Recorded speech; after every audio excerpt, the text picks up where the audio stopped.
সুবহানাল্লাহি ওয়া বিহামদিহি সুবহানাল্লাহিল আযীম আস্তাগফিরুল্লাহাল্লাযী লা ইলাহা ইল্লা হুয়াল হাইয়ুল কাইয়্যুম ওয়া আতুবু ইলাইহি। পৃথিবীর যত জিকির আছে সব জিকিরগুলো নামাজের থেকে নিচে, নামাজের মতো বড় জিকির কিছু নাই। একটা হলো আজকার আর একটা হলো আরকান। একটা হলো আজকার, আজকার মানে হচ্ছে জিকির, আরকান মানে হচ্ছে নিয়ম কানুন। একটা হচ্ছে দেহ আর একটা হচ্ছে আত্মা।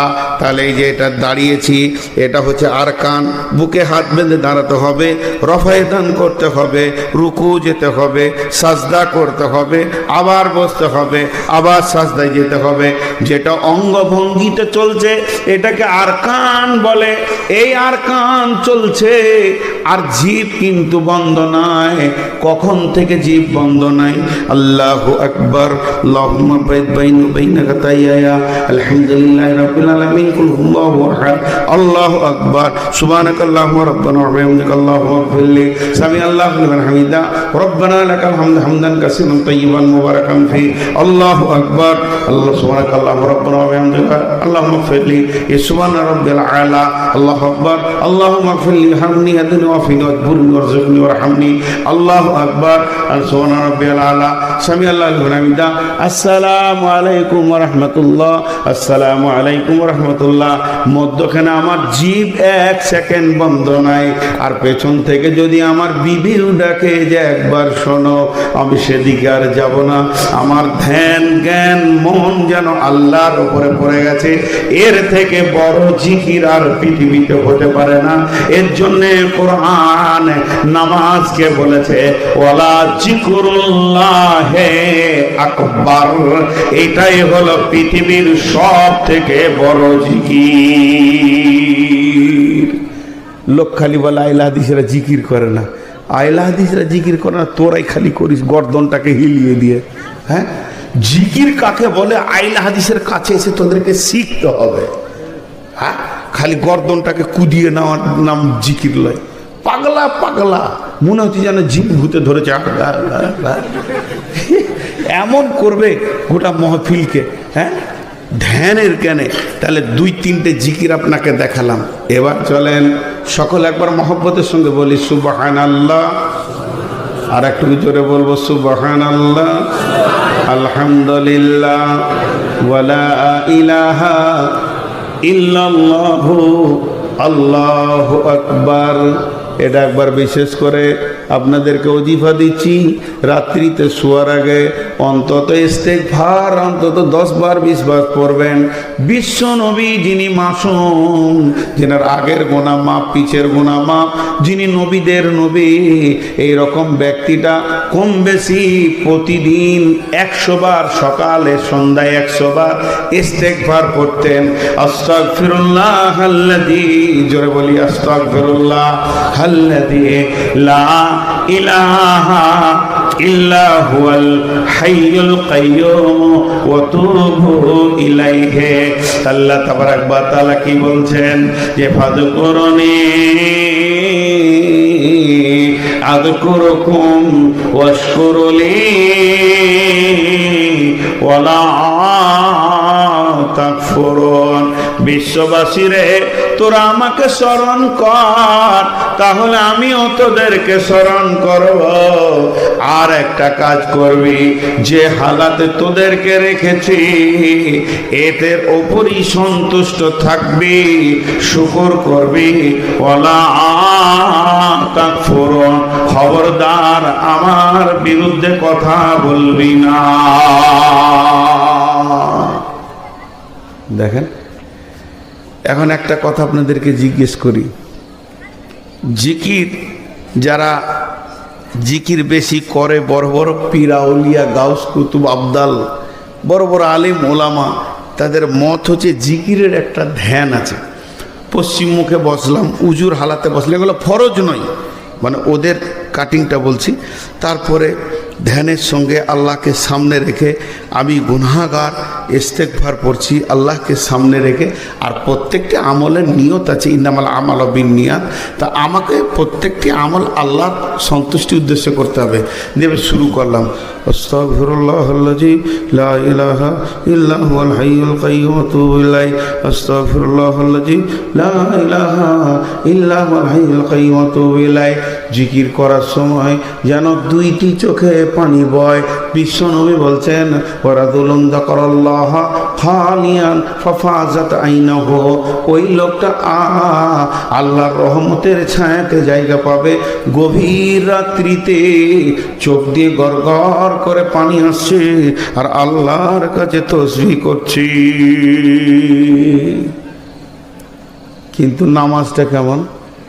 হাজি ভাই, একবার দাঁড়াও, একবার রুকু করো, আবার ওরো, আবার সাজদা করো, আবার উঠো, আবার দাঁড়াও, দাঁড়াও, এ তো ধ্যান আসবে না। আবার আল্লাহ ওইটা কি বলছে, বড় জিকির।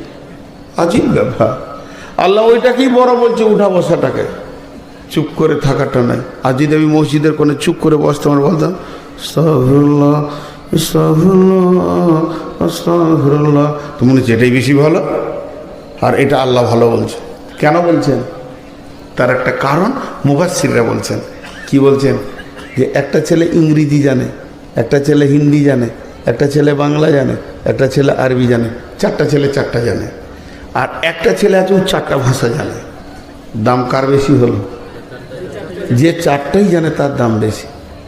সারা পৃথিবীর যত বৃক্ষ আছে আমার আল্লাহকে ডাকে, তারা দাঁড়িয়ে দাঁড়িয়ে ডাকে।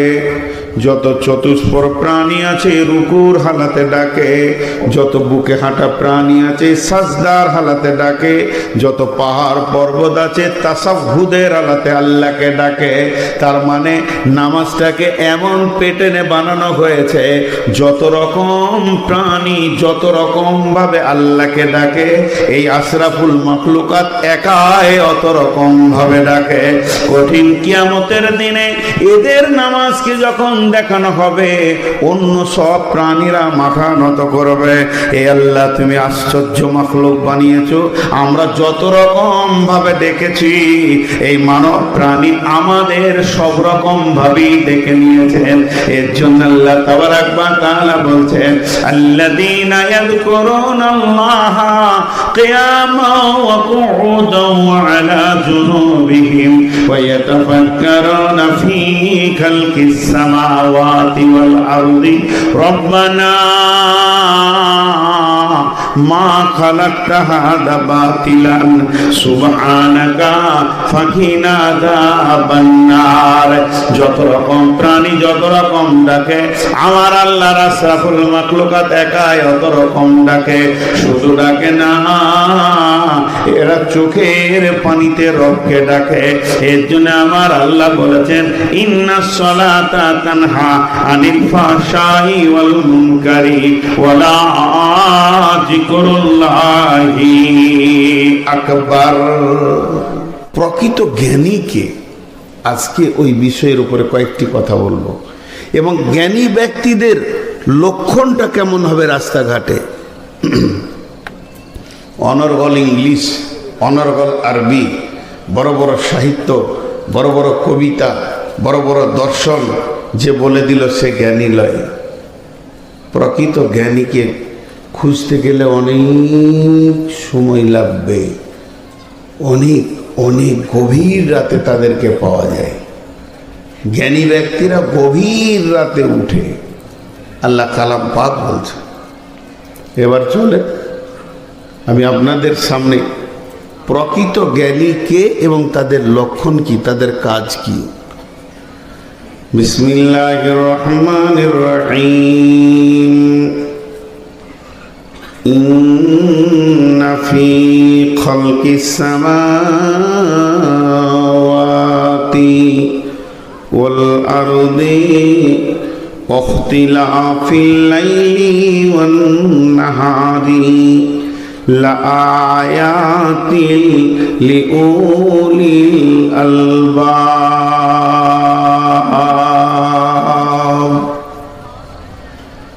জীবন বিজ্ঞান যে পড়েছে, ভৌত বিজ্ঞান যে পড়েছে, রাষ্ট্রবিজ্ঞান যে পড়েছে, সমাজ বিজ্ঞানী যে হয়েছে, এদেরকে আমরা জ্ঞানী বলি। এমএসসি হয়েছে, মাস্টার্স করেছে, এমএম করেছে, এমডি করেছে, এমবিবিএস করেছে, কেউ আবার সার্জারি শিখেছে, এদেরকে আমরা জ্ঞানী বলি। কিন্তু আমার আল্লাহ বলছেন জ্ঞানী ব্যক্তির সাবজেক্ট হচ্ছে চারটা। পৃথিবীর বুকে চারটা বিষয় নিয়ে জ্ঞানী ব্যক্তি গবেষণা করবে। আর ওই গবেষণা করতে করতে গবেষণার মহাসমুদ্রে যে সে হীরের টুকরো পাবে, সেটা কি পাবে? এবং যেদিন থেকে সে জ্ঞানী হয়ে যাবে, সেই দিন থেকে তার চলাফেরা, উঠা বসা, সমস্ত লক্ষণগুলো চেঞ্জ হয়ে যাবে। সে কেমন ভাবে চলবে আর তার মুখ কি বলবে? মা আমার, বোন আমার, জ্ঞানী ব্যক্তিকে তাকে চারখানা বিষয়ে পারদর্শী হতে হবে। আমার আল্লাহ বলছেন ইন্না ফি খালকিস সামাওয়াতি ওয়াল আরদি।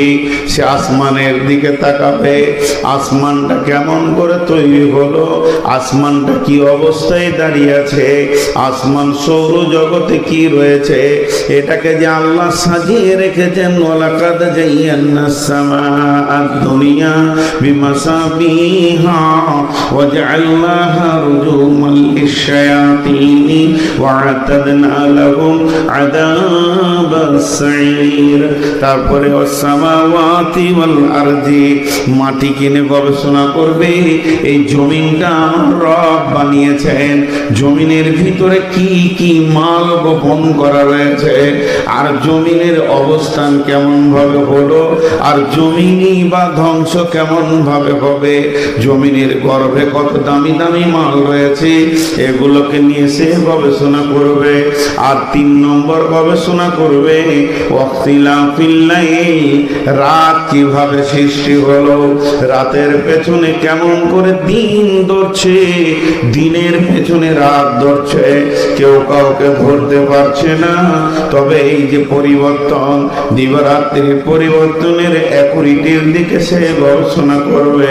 যখন এই চারটা জিনিসের উপরে তার গবেষণা হয়ে যাবে, আমার আল্লাহ বলছেন লিআয়াতিল লিউলিল আলবাব, আমি জ্ঞানী ব্যক্তিদের জন্য এই চারটা জায়গাতে জ্ঞান ভান্ডারের ধন ভান্ডার রেখে দিয়েছি।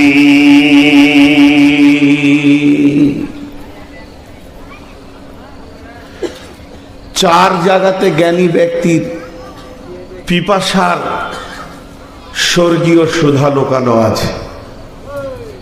পিপাসার্থ ব্যক্তি যেমন পানি পেলে তার দিল আশুদা হয়ে যায়, প্রকৃত মাবুদকে যারা খুঁজে তারা এই চার জায়গাতে, আসমান জগৎ, জি এই আসমান কত বড়, কে বানিয়েছেন, এর বাণী কে? হযরত ইব্রাহিম আলাইহিস সালাম নমরুদের জামানার সন্তান, আজরের ছেলে। তখন কি কাফেররা বিভিন্ন রকম আইন করত, ইজাব্বিহুনা আবনা আকুম ওয়া ইয়াস্তাহিউনা নিসা আকুম, ইজাব্বিহুনা নিসা আকুম ওয়া ইয়াস্তাহিউনা আবনা আকুম।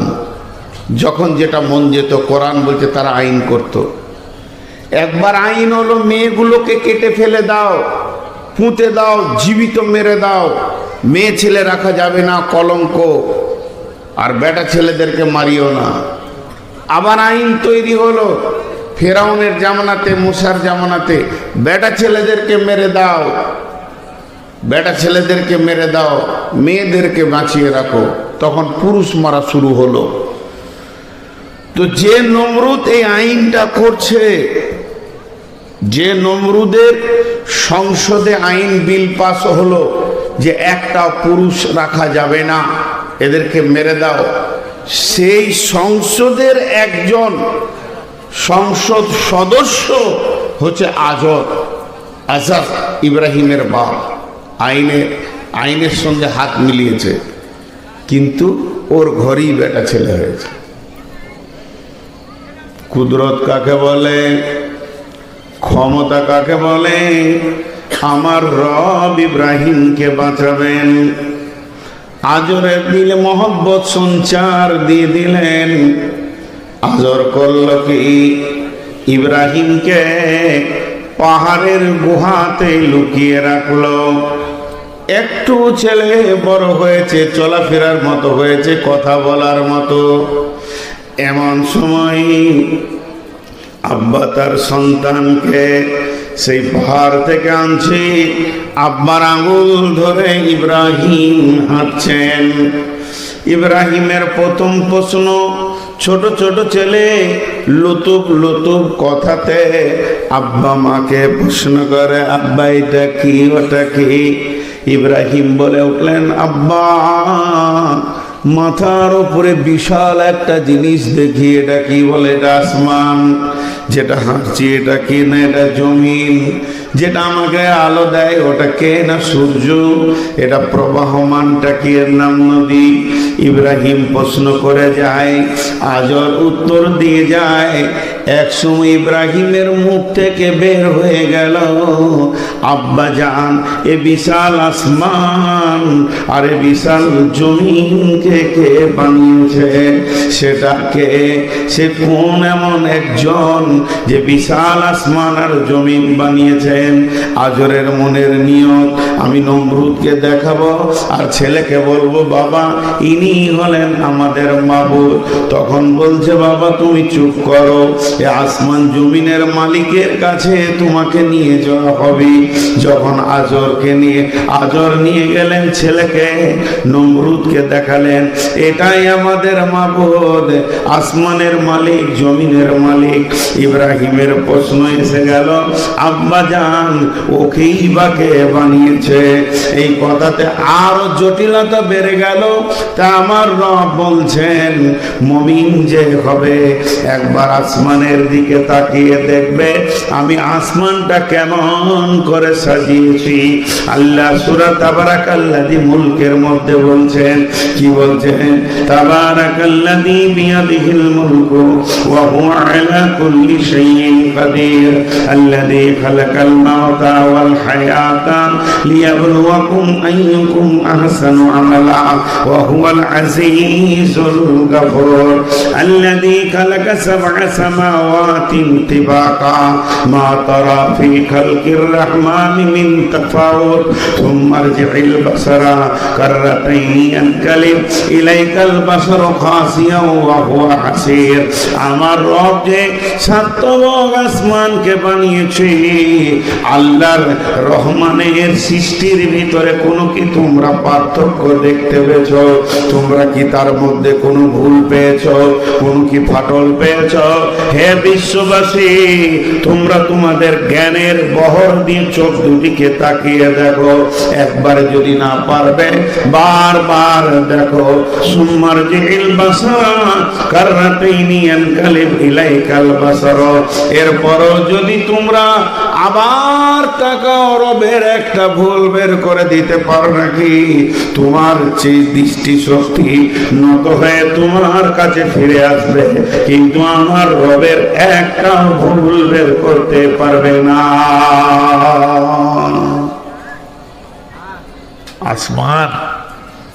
আসমানে কি আছে যদি এটা দিয়ে শুরু করি সময় নষ্ট হবে, আমি যাচ্ছি না, এবার জমিনে আসছি।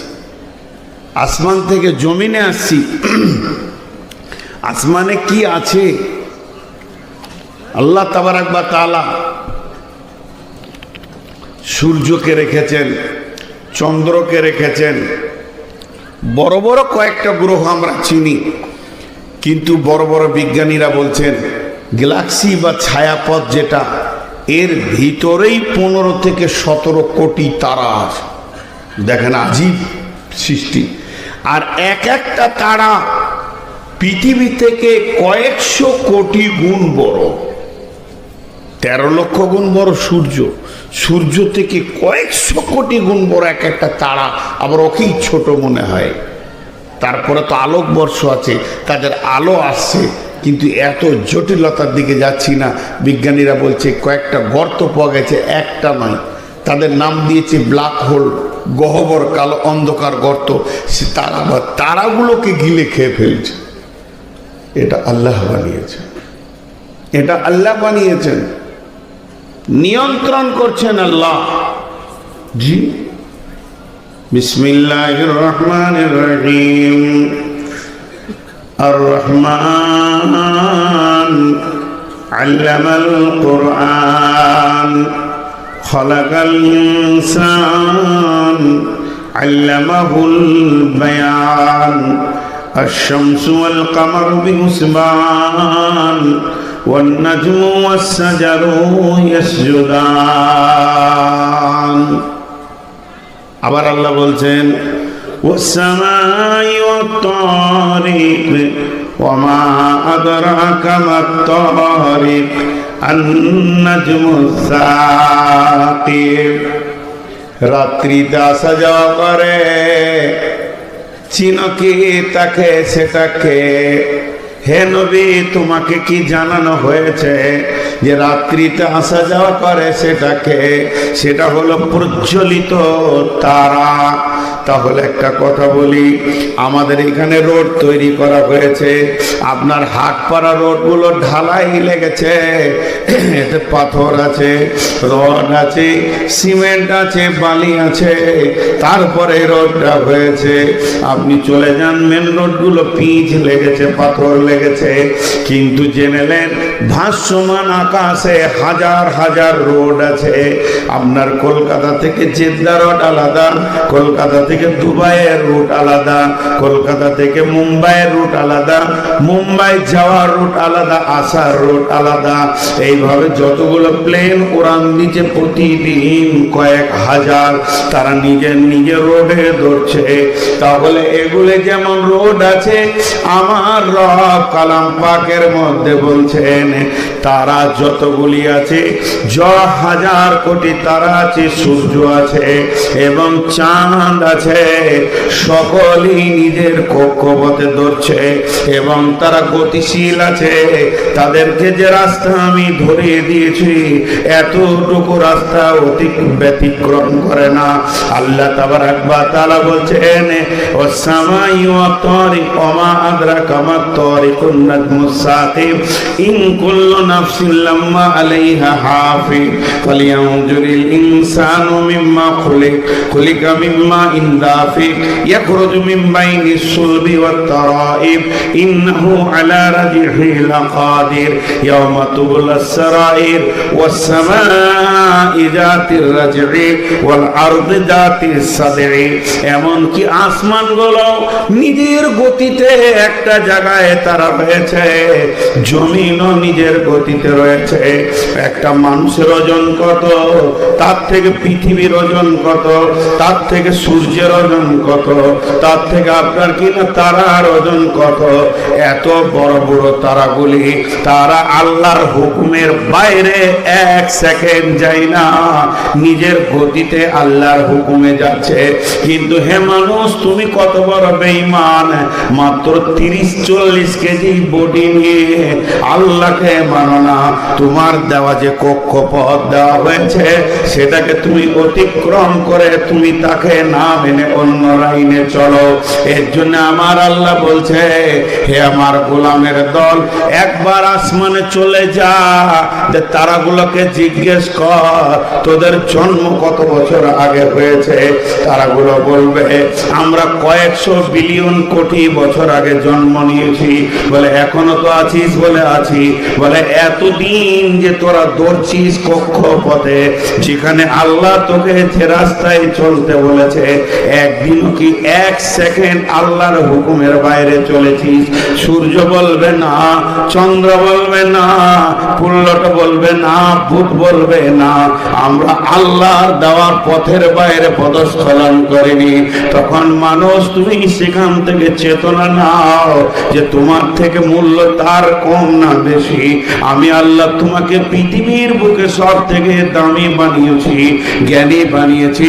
ওখান থেকে তুমি জ্ঞান পেয়ে গেলে একটা তারা যদি এতদিন আল্লাহর হুকুমের পথের ওপরে চলতে পারে, তা আমি কেন 20, 25টা 50টা বছর আল্লাহর দেওয়া রোডে চলবো না? অতএব সৌর জগতে গিয়ে আল্লাহর ব্যাপারে জ্ঞান নিয়ে এসো। আরো কথা আছে, এরপরে এসো জমিনের উপরে। জমিন কি বলবে? জমিন বলবে নিরে ধৈর্য ধরে রয়েছি বন্ধুরে। ওয়াল আরদুল মাইতাতু আহইনাহা ওয়া আখরাজনা মিনহা হাববান ফামিনহু ইয়াকুলুন ওয়া জাআলনা ফীহা জান্নাতিন মিন নাখিলিন ওয়া আনাবিন ওয়া ফাজ্জারনা ফীহা মিনাল উয়ুন লিয়াকুলু মিন সামারিহি ওয়া মা আমিলাতুহু আইদিহিম আফালা ইয়াশকুরুন।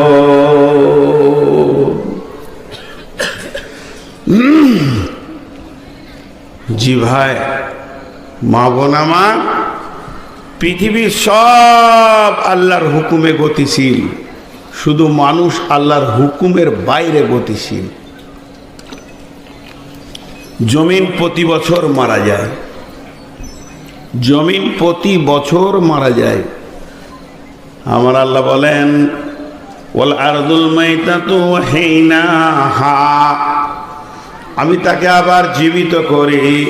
ও আখরাজনা মিনহা হাববান ফামিনহু ইয়াকুলুন, তার থেকে আমি ফলে ফসলে জমিনকে ভরে দিই, এমন সুন্দর করে ভরে দিই।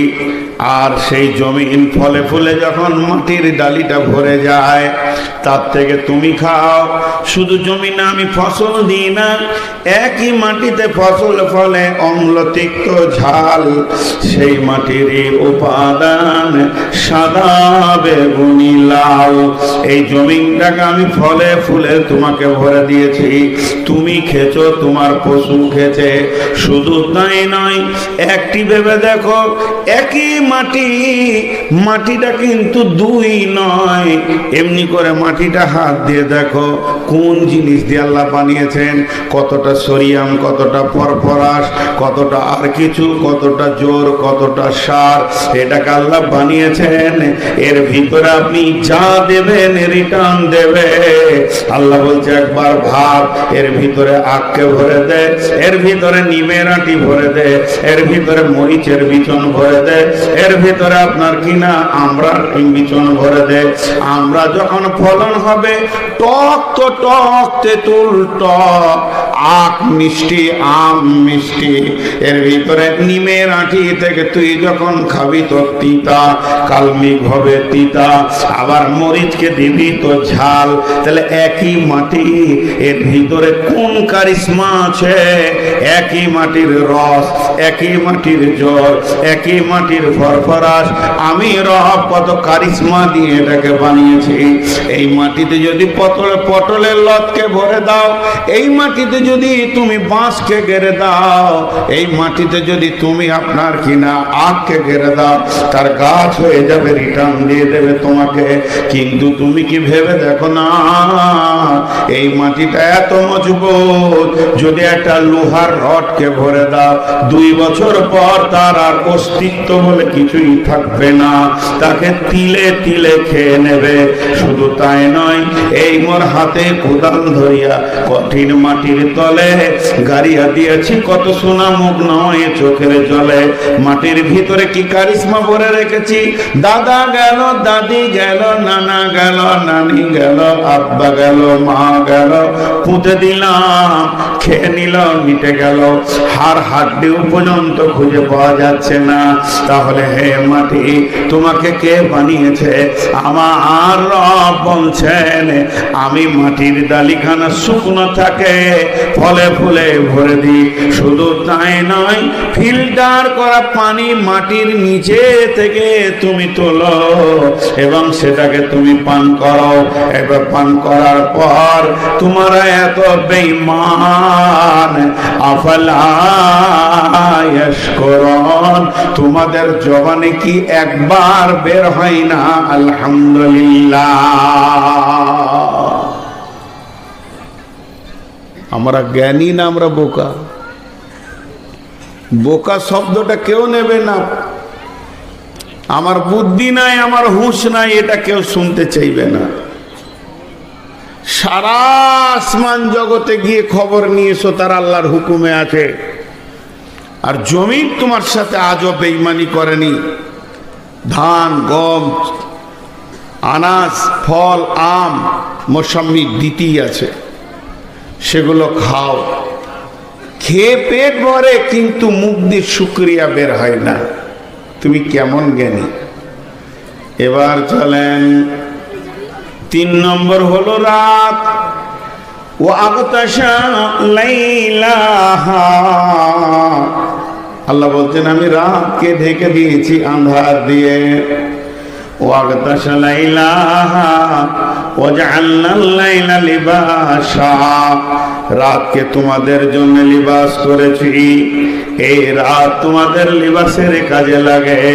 ওয়াজআলনান নাহারা মাআশা, আমি তোমাদের জন্য দিনকে বানিয়েছি উজি তল্লাশের জন্য। চলে যান কামরূপ এক্সপ্রেস, কয়টা সময়? কামরূপের টাইম হচ্ছে রাত্রি 11:20। জঙ্গিপুর স্টেশনে এসে কোথায় যাবে? সে যাবে আপনার কিনা ডিব্রুটিগড়। আপনি 11টার সময় পৌঁছে গেলেন, 11:20, এখন হাতে 20 মিনিট আছে। পায়চারি করছেন, মাইকে শব্দ উঠলো যে কামরূপ 1 নম্বর প্ল্যাটফর্মে আসছে। এটা আপনার শোনার আকাঙ্ক্ষা ছিল, কিন্তু স্টেশন মাস্টার বলছে ভাই কামরূপটা আজকে 3 ঘন্টা বিলম্বে চলছে। অতএব যারা কামরূপের প্যাসেঞ্জার, তোমরা 3 ঘন্টা এখনো বসে থাকো, কিছু করার নাই।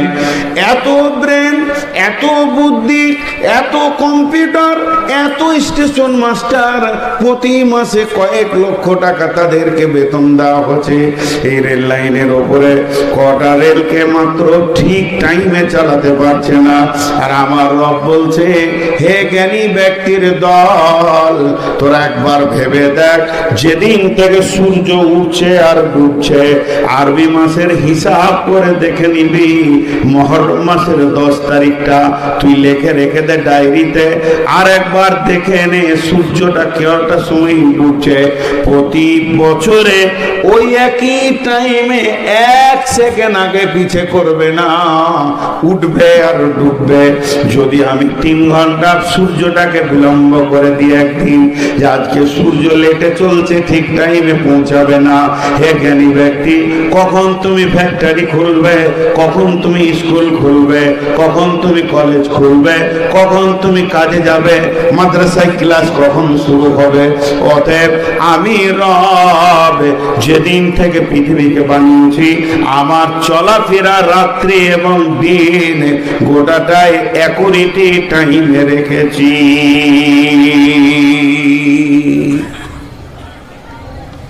ভাইয়া, এবার সাদা বটা কয়টা মোটা কথা বলো, একটু মনোযোগ।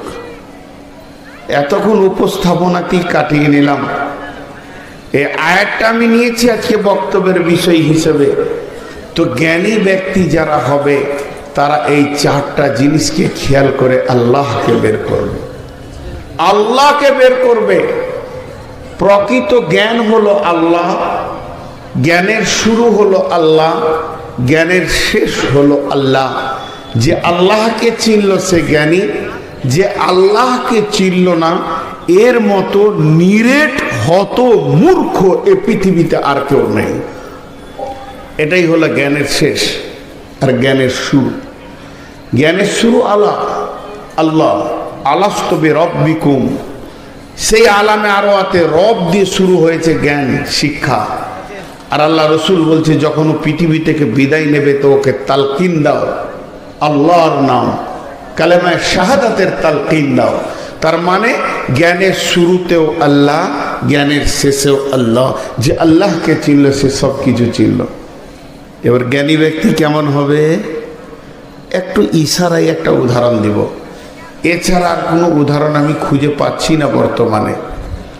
একটা ছেলে বা মেয়ে, বাচ্চা ছেলে আছে দেখবেন, ওর কাজ চলাফেরা বাচ্চার মতো, কাজ চলাফেরা বাচ্চার মতো, ইশারাই বলছি, বুঝে নেবেন। ছেলেটা আস্তে আস্তে বড় হচ্ছে, ওর ভিতরে যৌন তরঙ্গ এসেছে। তরঙ্গটা এসেছে তো বলে আসেনি, পোস্টার হয়নি, প্রচার হয়নি, মাইকিং হয়নি। ছেলে হোক আর মেয়ে হোক, যখনই যৌন চেতনা এসে যাবে ওর পুরো চলাফেরা সব চেঞ্জ হয়ে যাবে, পুরো চেঞ্জ হয়ে যাবে আস্তে আস্তে। আল্লাহ তাবারক ওয়া তাআলা বলছেন, যার ভিতরে জ্ঞান ঢুকে যাবে, যে ব্যক্তিটা জ্ঞানী হয়ে যাবে, আপনার কাছে জ্ঞানী, আমার কাছে জ্ঞানী, পৃথিবীর মানুষের কাছে জ্ঞানী, এই জ্ঞানীটা নয়। যে ব্যক্তিটা আল্লাহর কাছে জ্ঞানী হবে, ওই লোকটা চলাফেরা কেমন হবে আমার রব বলছেন। তিনি কি বলছেন? আল্লাযীনা ইয়াযকুরুনাল্লাহা কিয়ামান ওয়া কুউদান ওয়া আলা জুনুবিহিম ওয়া ইয়াতাফাক্কারুনা ফী খালকিস সামাওয়াতি ওয়াল আরদি রব্বানা মা খালাকতা হাযা বাতিলান সুবহানাকা ফাকিনা আযাবান নার। বাস, এটাই হলো আজকে বক্তব্যের শুরু, আর এটাই থাকবে শেষ পর্যন্ত। জ্ঞানী ব্যক্তি যে হবে সে আল্লাহকে স্মরণ করবে, সে কোনো সময় নিজেকে আল্লাহর জিকির থেকে, স্মরণ থেকে খালি রাখবে না। এই ভাই তোমার মোবাইলে আলো বন্ধ করো, শেষ পর্যন্ত বলা করালো, তারপর ছাড়লো। প্রতি মুহূর্তে মনে মনে করছে এবারও বন্ধ করবে। তো খুব ধ্যানের সঙ্গে মা বোন খুব মনোযোগ, খুব মনোযোগ। তাহলে কি রকম জিকির? জিকির দেখেন বেদাতিরা কেমন করে, ইল্লাল্লাহ ইল্লাল্লাহ ইল্লাল্লাহ। জি না, এটা জিকির নয়। জিকির মানে হচ্ছে স্মরণ। সেই স্মরণটা কত রকম হতে পারে, জিকিরের কত মূল্য এবার বুঝতে পারবেন। একটার পর একটা লাইন দিয়ে বলবো, সিরিয়াল ওয়াইজ বলবো, খুব মনোযোগ, উঠবেন না। বহুদিন পর এই বক্তব্যটা ধরেছি এবং হৃদয় দিয়ে বলতে চাইছি। আমি জানছি এর কত গভীরতা আছে, কিছুক্ষণ পর আপনারাই টেস্ট পাবেন। আল্লাহ তাবারক ওয়া তাআলা বলছেন, জিকির কি করে, কি লাভ করে? আলা বিযিকিরিল্লাহি তাতমাইন্নুল কুলুব। একটা আপনাদেরকে মারেফাতের উদাহরণ দিচ্ছি, শুনেলেন। একটা হলো ঘোড়া, আর একটা হলো প্যাসেঞ্জার। ঘোড়াটা হলো সওয়ারি, আর যে চেপে আছে সে হলো সওয়ার। আরেকবার বলছি, এটা মারেফাতের তত্ত্ব, শরীয়ত, তরিকত, হাকিকাত, মারিফাত, তান্ত্রিক, তামাসিক, যান্ত্রিক, রাজসিক। কথাটা কত মজবুত দেখেন। ঘোড়াটা হলো সওয়ারি, আর যে চেপে আছে সে হলো সওয়ার। ঘোড়াটাকে ভালো ভালো খেতে দিচ্ছেন, তাকে ছোলা দিচ্ছেন, বাদাম দিচ্ছেন, ভুসি দিচ্ছেন, তাকে আপনার কিনা কাবলিক চানা খাওয়াচ্ছেন। এতটুকু টাইমে খাবার তার বন্ধ নাই, তার চিকিৎসা হচ্ছে, তাকে প্রতিদিন আপনার কিনা সকালে মর্নিং ওয়াক করাচ্ছেন। এবার ঘোড়াটা হৃষ্টপুষ্ট হয়ে কলকাতা ইডেন গার্ডেনের যেমন গেরিলা যুদ্ধের সৈন্যদের কাছে রয়েছে, ওই ঘোড়াগুলোর মতো হয়েছে। কিন্তু যে লোকটা চাপবে, তাকে না খাইয়ে না খাইয়ে না খাইয়ে না খাইয়ে একদম পাতলা করে শুকিয়ে দিয়েছে। এক পা ফেললেই তার মাথা যেন রোদে তাঁ তাঁ করে ঘুরছে। ওই লোকটা ঘোড়াটাকে কোনোদিন চালাতে পারবে না, ঘোড়া তার কথা শুনবে না। ঘোড়া রোডে যেতে যেতে যখনই লোকের জমিতে পালং শাক দেখবে, তখন ঘোড়া রোড ছেড়ে এর ভিতরে ঢুকে যাবে, কিন্তু ওই রুগীর ক্ষমতা হবে না যখন রাস্তার উপরে রেখে দিই। কিন্তু যদি আবার ওই সার যে আছে চেপে তাকে যদি দামি দামি খাবার দেওয়া হতো, আর যদি সে হৃষ্টপুষ্ট হয়ে থাকতো, তার ক্ষমতা যদি মজবুত থাকতো, কবজির ক্ষমতা যদি ঠিক থাকতো, তাহলে ঘোড়াকে এমন করে লাগাম ধরতো আর ঘুঁটা মারতো পেটে, ও জানের ভয়ে রোডের উপরে ধরতো, রোডের বাইরে যেত না। তাহলে এই উদাহরণটা কেন দিলাম? আমাদের দেহ হলো ঘোড়া, আর এর উপরে যে চেপে আছে ওর নাম হচ্ছে আত্মা। মা আমার, বোন আমার, দেহটা হচ্ছে সাওয়ারি। আমরা ঘোড়ার উপরে চেপে দুনিয়া করছি, কিন্তু যে চেপে আছে এর নাম হলো আত্মা। আত্মা একে পরিচালনা করছে। কিন্তু সারাদিন আমরা ঘোড়াকে খেতে দিই, সকালে উঠে রুটি ভাজি সবজি মাছ মাংস, দুপুরে মাছ মাংস কোল্ড ড্রিঙ্কস কেক, তারপর আবার বিকালে আপনার কিনা বার্গার আর কিছু চাউমিন, আবার কিছু এরকম মোগলাই করে আবার কোল্ড ড্রিঙ্কস, রাতেও খাবার দিই। যতদিন থেকে দেহ নামে ঘোড়াটা পেয়েছি, এর খাবার চিকিৎসা ওষুধের অভাব নাই। কিন্তু এর ভিতরে আত্মা যে আছে, আত্মা কে খায়?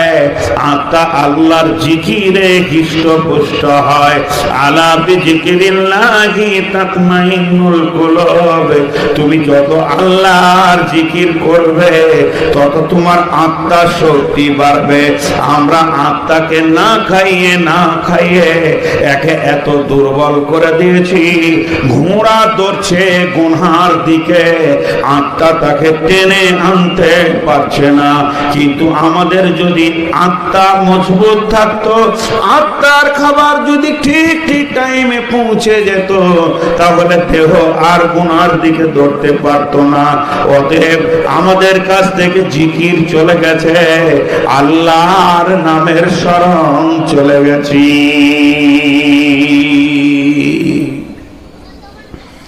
জিকির কেমন করে করবেন? গোল করে বসে যাবেন 20-50 জন, আর একজনা বলবে লা ইলাহা ইল্লাল্লাহ ইল্লাল্লাহ। তাহিরিকে তো দেখতে পেয়েছেন, এছাড়া কিছুই জানে না। কয়েকটা জায়গায় আমরা বাংলাদেশে যাই, ও হানফি তো এক জায়গায় হয় না, অতি ওর দাম কত। জি, এটা জিকির নয়। এবার জিকিরের সুরাতগুলো আপনাদেরকে দেখাচ্ছি, পাওয়ারগুলো শেষ দিকে বলবো কত পাওয়ার আছে। ভাইরা আমার, আপনাকে হুকুম করা মানে গুনাহ। এটা একটা জিকির, এটা গোটাটাই একটা জিকির। আল্লাহ কোরআনে বলেছেন বিসমিল্লাহ। সকলে একবার জোরে বলি, এটাও তো জিকির। বিসমিল্লাহির রহমানির রহিম। আপনারা বলেছেন না, আমি মিথ্যা বলিনি, না বললাম তো মিথ্যা বলিনি। এতগুলো লোক বিসমিল্লাহ বলবেন, এটা তো জিকির। ইসমে আজম কাকে বলে? ইসমে আজম কাকে বলে? আমি আছি, কেন বিয়ে পড়াবে? ও বাড়িতে খুঁজছিল, তাই ভালো। যারে বাপ আর খুঁজতে হবে না। আব্দুর রাকিব কে আছে, যাও গো, খুঁজছে রে বাবা। আজীব ব্যাপার। গতকালকে আবার বলছে মাইকে বলে দেন তো অমুকের স্ত্রী অমুকে খুঁজছে। না, এগুলো কি মাইকে বলে রে বা? এত রাতে বউ স্বামীকে খুঁজছে, কত ভেজাল আছে। আল্লাহ তাবারক ওয়া তাআলা বলছেন, সকলে একবার মহব্বতের সঙ্গে বলে বিসমিল্লাহির রহমানির রহিম। ইসমে আজম কাকে বলে? বিসমিল্লাহটা ইসমে আজম। পৃথিবীতে বিসমিল্লাহ যত ব্যবহার হয় অন্য কিছু হয় না। খাও বিসমিল্লাহ, দাও বিসমিল্লাহ, লাও বিসমিল্লাহ, চরু বিসমিল্লাহ, শুরুতে বিসমিল্লাহ, কোরআনে বিসমিল্লাহ, যে কোনো কাজ করবে বিসমিল্লাহ। এটাই তো ইসমে আজম। আশ্চর্য নাম। ইসমানের নাম, আশ্চর্য মানে বড় নাম। এটা এত বড় নাম, এটার ফজিলত শুনেলেন। যদি কোনো ছেলেকে মেয়েকে জিনে বিরক্ত করে, ওই ইচ্ছাকে বসিয়ে দেবেন, আর এই আঙুলের ওপরে বিসমিল্লাহটা পরে ফুঁক দিয়ে এইভাবে ঘুরিয়ে দেবেন, ওই জিন আর ওখান থেকে বের হয়ে যেতে পারবে না। যত যতক্ষণ পর্যন্ত আপনি গন্ডি না কাটবেন। যদি মাথার অত্যন্ত ব্যথা হয়, কটকট করে মাথা কাটছে, মা আমার, বোন আমার, শুনেলেন বিসমিল্লাহটা 3 বার করে এই আঙুলে ফুঁক দিয়ে দেন, ফুঁক করে দিয়ে দেবেন। তারপরে আঙুলটা নিয়ে কপালে জোরে মারবেন, রুগী চুমকে উঠবে, মাথা ব্যথা চলে যাবে। প্র্যাকটিক্যাল আমি দেখেছি এবং হয়েছে। এর মতো বড় ইসলাম কিছু নাই। আজকে শুধু আপনাদেরকে জিকির করাবো। একটু জোরে সবাই বলি, বিসমিল্লাহির রহমানির রহিম, নাহনু নাযালনা আলাইকা যিকরা। আমার আল্লাহ বলছেন এটাই তোদের ওপরে আমি জিকির নাজিল করেছি। তাহলে এটা গোটাটাই জিকির। আপনাকে আর তাহিরি জিকির করতে হবে না, আর বিরানি জিকির করতে হবে না। শুধু বলবেন বিসমিল্লাহির রহমানির রহিম, ইয়া আইয়ুহাল্লাযীনা আমানুস্তাঈনু বিস-সাবরি ওয়াস-সালাহ ইন্নাল্লাহা মা'আস-সাবিরিন। জিকির হয়ে গেল, জিকির হয়ে গেল। আমরা যদি একটা আয়াত পড়ি তো একটা জিকির। অতএব বন্ধুরে, এর মতো বড় জিকির আর কিছু নাই। তাহলে আল্লাহর নাম কি? আল্লাহ, আল্লাহ, আল্লাহর নাম জোরে বলি আল্লাহ, মহব্বতের সঙ্গে বলি আল্লাহ। আল্লাহর সব থেকে বড় টাইটেল কি? আল্লাহর বিশেষণ কি? আকবার। আকবার, আকবার মানে বড়। কত বড়? আকবার, বড়টা এই বড়কে বলা হয়, তারপরে আর কোনো বড় নাই। তাহলে আজান কি হয়? আল্লাহু আকবার। ওই আল্লাহ বড়, তার ওপর আর কোনো বড় নাই। সেই আল্লাহ যত বড়, তার নামটাও তত বড়, তার জিকিরটাও তত বড়। এবার বলেন সব থেকে বড় জিকির কি? সব থেকে বড় জিকির কি? আরেকবার বলেন বিসমিল্লাহ। কই জোরে বলেন না গো। বিসমিল্লাহির রহমানির রহিম, ইন্নাস সালাতা তানহা আনিল ফাহশাই ওয়াল মুনকারি ওয়ালা যিকরুল্লাহি আকবার। পৃথিবীর সব থেকে বড় জিকির হচ্ছে সালাত আদায় করা। আপনাকে গর্দন লাফাইতে হবে না, ডান দিকে বাঁ দিকে করতে হবে না, শুধু সালাত আদায় করবেন। এর থেকে বড় জিকির আর পৃথিবীর বুকে কিছু নাই। আল্লাহ রাব্বুল আলামিন বলছেন আলা যিকরুল্লাহি আকবার। সালাত কত বড় জিকির? সব থেকে বড় জিকির। সালাত কত বড় জিকির? সব থেকে বড় জিকির কোরআন বলছে। এবারে বড় জিকির কেন, প্রমাণগুলো করে দিই। 1 নম্বর, আমি কোরআন শরীফ পড়ছি। কোরআন শরীফ পড়াটা জিকির কি জিকির নয়? মুখ খুলেন আমার সঙ্গে। কোরআন শরীফ পড়ছি, পড়তে পড়তে আমি আয়াতের কাছে এলাম। কি এলাম? তাজিদু লাকুম ওয়াকিলা। পেছন থেকে আমার ভাতিজা কিংবা নাতিপুতা ডাকছে, কিংবা ভাতিজা বলছে চাচা, এখানে আঙুলটা দিয়ে বলছি। কি বলছিস রে? বলে একটু দরকার ছিল, একটু বাড়িতে এসে। বলে যাচ্ছি, যা। দিয়ে আবার শুরু করলাম। তার মানে এই জিকিরের ভিতরে কথা বলা অসুবিধা নেই। অসুবিধা আছে? নেই। এবার ধরেন আমি সুবহানাল্লাহ বলছি, মসজিদে বসে বসে তসবিহ করছি, সুবহানাল্লাহ, আলহামদুলিল্লাহ, ওয়ালা ইলাহা ইল্লাল্লাহু আল্লাহু আকবার, ওয়ালা হাওলা ওয়ালা কুওয়াতা ইল্লা বিল্লাহিল আলিয়্যিল আযীম, সুবহানাল্লাহি ওয়া বিহামদিহি সুবহানাল্লাহিল আযীম। এমন সময় কমিটির ছেলে বলছে আসসালামু আলাইকুম হুজুর। ওয়ালাইকুম সালাম। আঙ্গুল ধরে আছি, 100 বার তসবিহটা করার নিয়ত করেছি। বলেন কি বলছেন? নাস্তা করেলেন, একটু পর যেছি, আবার শুরু করলাম সুবহানাল্লাহি ওয়া বিহামদিহি সুবহানাল্লাহিল আযীম, আস্তাগফিরুল্লাহাল্লাযী লা ইলাহা ইল্লা হুয়াল হাইয়ুল কাইয়্যুম।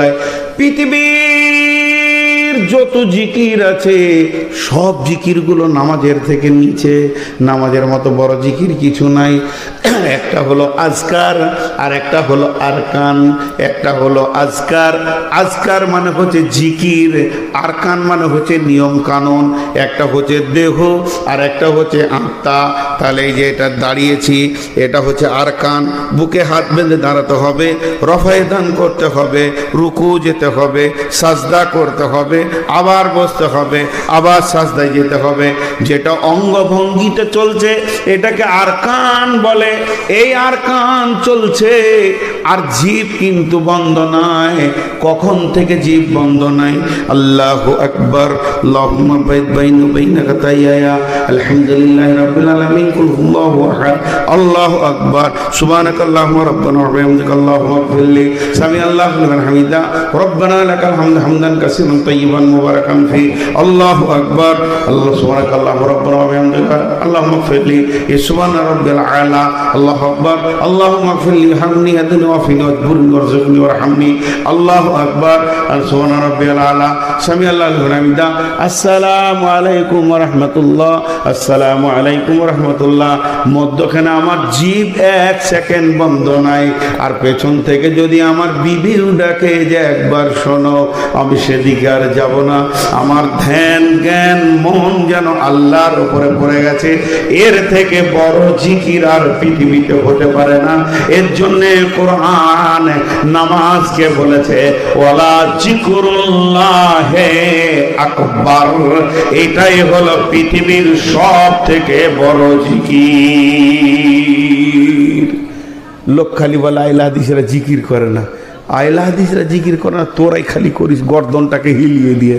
হ্যাঁ, জিকির কাকে বলে আইলা হাদিসের কাছে এসে তোদেরকে শিখতে হবে। হ্যাঁ, খালি গর্দনটাকে কুদিয়ে নেওয়ার নাম জিকির লয়। পাগলা পাগলা মনে হচ্ছে যেন জিন ভূতে ধরেছে, এমন করবে গোটা মহফিলকে। হ্যাঁ, ধ্যানের কেনে। তাহলে দুই তিনটে জিকির আপনাকে দেখালাম। এবার চলেন সকল একবার মহব্বতের সঙ্গে বলি সুবহানাল্লাহ। আর একটু জোরে বলবো সুবহানাল্লাহ, আলহামদুলিল্লাহ, ওয়ালা ইলাহা ইল্লাল্লাহু, আল্লাহু আকবার। এটা একবার বিশেষ করে আপনাদেরকে ওজিফা দিচ্ছি, রাত্রিতে শোয়ার আগে অন্তত ইস্তেগফার অন্তত 10 বার 20 বার পড়বেন। বিশ্ব নবী যিনি মাসুম, যিনার আগের গুনাহ মাপ পিছের গুনাহ মাপ, যিনি নবীদের নবী, এই রকম ব্যক্তিটা কম বেশি প্রতিদিন 100 বার সকালে সন্ধ্যায় 100 বার ইস্তেগফার করতেন।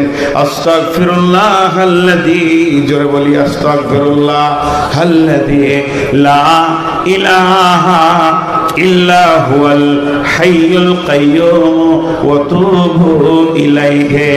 আল্লাহ তাবারাক ওয়া তাআলা কি বলছেন যে ফাযকুরুনি আযকুরুকুম ওয়াশকুরুলি ওয়ালা তাকফুরুন। বিশ্ববাসীরে তোরা আমাকে স্মরণ কর, তাহলে আমিও তোদেরকে স্মরণ করব। আর একটা কাজ করবি, যে হালাতে তোদেরকে রেখেছি এদের ওপরই সন্তুষ্ট থাকবি, শুকর করবি। ওয়ালা তাকফুরুন, খবরদার আমার বিরুদ্ধে কথা বলবি না। দেখেন, এখন একটা কথা আপনাদেরকে জিজ্ঞেস করি, জিকির যারা জিকির বেশি করে, বড় বড় পীর আউলিয়া গাউস কুতুব আবদাল, বড় বড় আলিম ওলামা, তাদের মত হচ্ছে জিকিরের একটা ধ্যান আছে। পশ্চিম মুখে বসলাম, উজুর হালাতে বসলাম, এগুলো ফরজ নয়, মানে ওদের কাটিংটা বলছি। তারপরে ধ্যানের সঙ্গে আল্লাহকে সামনে রেখে আমি গুনাহগার, ইস্তেগফার পড়ছি আল্লাহকে সামনে রেখে। আর প্রত্যেকটি আমলের নিয়ত আছে, ইন্নামাল আমালু বিন্নিয়াত। তা আমাকে প্রত্যেকটি আমল আল্লাহর সন্তুষ্টির উদ্দেশ্যে করতে হবে। দেবে শুরু করলাম আস্তাগফিরুল্লাহাল্লাযী লা ইলাহা ইল্লা হুয়াল হাইয়ুল কাইয়্যুম ওয়া তুবু ইলাইহি, আস্তাগফিরুল্লাহাল্লাযী লা ইলাহা ইল্লা হুয়াল হাইয়ুল কাইয়্যুম ওয়া তুবু ইলাইহি। জিকির করার সময় যেন দুইটি চোখে পানি বয়। বিশ্বনবী বলছেন ওয়ারাজুলুন যাকারাল্লাহ খালিয়ান ফাফাজাত আইনাহু, ওই লোকটা আল্লাহর রহমতের ছায়াতে জায়গা পাবে। গভীর রাত্রিতে চোখ দিয়ে গড়গড় করে পানি আসছে আর আল্লাহর কাছে তাসবিহ করছি। কিন্তু নামাজটা কেমন? হাজি ভাই একবার দাঁড়াও, একবার রুকু করো, আবার বড়, আবার সহায়তা করো, আবার উঠো, আবার দাঁড়াও। এ তো ধ্যান আসবে না। আবার আল্লাহ ওইটা কি বলছে বড় জিকির, আজীব ব্যাপার। আল্লাহ ওইটা কি বড় বলছে উঠা বসাটাকে, চুপ করে থাকাটা নাই। আজ যদি আমি মসজিদের কোণে চুপ করে বসতাম আর বলতাম আস্তাগফিরুল্লাহ আস্তাগফিরুল্লাহ আস্তাগফিরুল্লাহ, তো মনে হচ্ছে এটাই বেশি ভালো। আর এটা আল্লাহ ভালো বলছে। কেন বলছেন? তার একটা কারণ মুফাসসিররা বলছেন। কি বলছেন? যে একটা ছেলে ইংরেজি জানে, একটা ছেলে হিন্দি জানে, একটা ছেলে বাংলা জানে, একটা ছেলে আরবি জানে, চারটা ছেলে চারটা জানে। আর একটা ছেলে আছে চারটা ভাষা জানে। দাম কার বেশি হলো? যে চারটাই জানে তার দাম বেশি। সারা পৃথিবীর যত বৃক্ষ আছে আমার আল্লাহকে ডাকে, তারা দাঁড়িয়ে দাঁড়িয়ে ডাকে। যত চতুষ্পর প্রাণী আছে রুকুর হালাতে ডাকে, যত বুকে হাঁটা প্রাণী আছে সাজদার হালাতে ডাকে, যত পাহাড় পর্বত আছে তাসাহুদের হালাতে আল্লাহকে ডাকে। তার মানে নামাজটাকে এমন পেটেনে বানানো হয়েছে যত রকম প্রাণী যত রকম ভাবে আল্লাহকে ডাকে, এই আশরাফুল মাখলুকাত একাই অত রকম ভাবে ডাকে। কঠিন কিয়ামতের দিনে এদের নামাজকে যখন দেখানো হবে অন্য সব প্রাণীরা মাথা নত করবে। এ আল্লাহ তুমি আশ্চর্য মাখলুক বানিয়েছো, আমরা যত রকম ভাবে ডেকেছি এই মানব প্রাণী আমাদের সব রকম ভাবেই ডেকে নিয়েছেন। এর জন্য আল্লাহ তাবারাক ওয়া তাআলা বলছেন আল্লাযীনা ইয়াযকুরুনাল্লাহা কিয়ামান ওয়া কুউদান ওয়া আলা জুনুবিহিম ওয়া ইয়াতাফাক্কারুনা ফী খালকিস সামাওয়াতি ওয়াল আরদি রব্বানা মা খালাকতা হাযা বাতিলান সুবহানাকা ফাকিনা আযাবান নার। যত রকম প্রাণী যত রকম ডাকে আমার আল্লাহর আশরাফুল মাখলুকাত একাই অত রকম ডাকে। শুধু ডাকে না, এরা চোখের পানিতে রবকে ডাকে। এর জন্য আমার আল্লাহ বলেছেন ইন্নাস সালাতা তানহা আনিল ফাহশাই ওয়াল মুনকারি ওয়ালা যিকরুল্লাহি আকবার। সব থেকে বড় জিকির হচ্ছে নামাজ আদায় করা। জি, এরপরে কি বসে জিকির করা যায় না? আঙ্গুলে জিকির করো এইভাবে, এইগুলো আঙ্গুলগুলো নূরে ঝকমক করবে, সাক্ষী দেবে যে আল্লাহর পবিত্র নাম নিয়েছে। এইভাবে সুবহানাল্লাহ সুবহানাল্লাহ সুবহানাল্লাহ সুবহানাল্লাহ সুবহানাল্লাহ সুবহানাল্লাহ সুবহানাল্লাহ সুবহানাল্লাহ সুবহানাল্লাহ সুবহানাল্লাহ সুবহানাল্লাহ সুবহানাল্লাহ সুবহানাল্লাহ সুবহানাল্লাহ সুবহানাল্লাহ। প্রতিটি নামাজের পর 33 বার করে পড়ো, শোয়ার আগেও পড়া যায় প্রত্যেকটি আল্লাহু আকবার আলহামদুলিল্লাহ 33। এরপরে তুমি দোয়া পড়ো। আল্লাহ তাবারাক ওয়া তাআলা আমাদেরকে কত রকম জিকির দিয়েছেন। এর জন্য আমার আল্লাহ বলেন ফাযকুরুনি, তোরা আমাকে ডাক, আযকুরুকুম, তাহলে আমি রব তোদেরকে ডাকবো।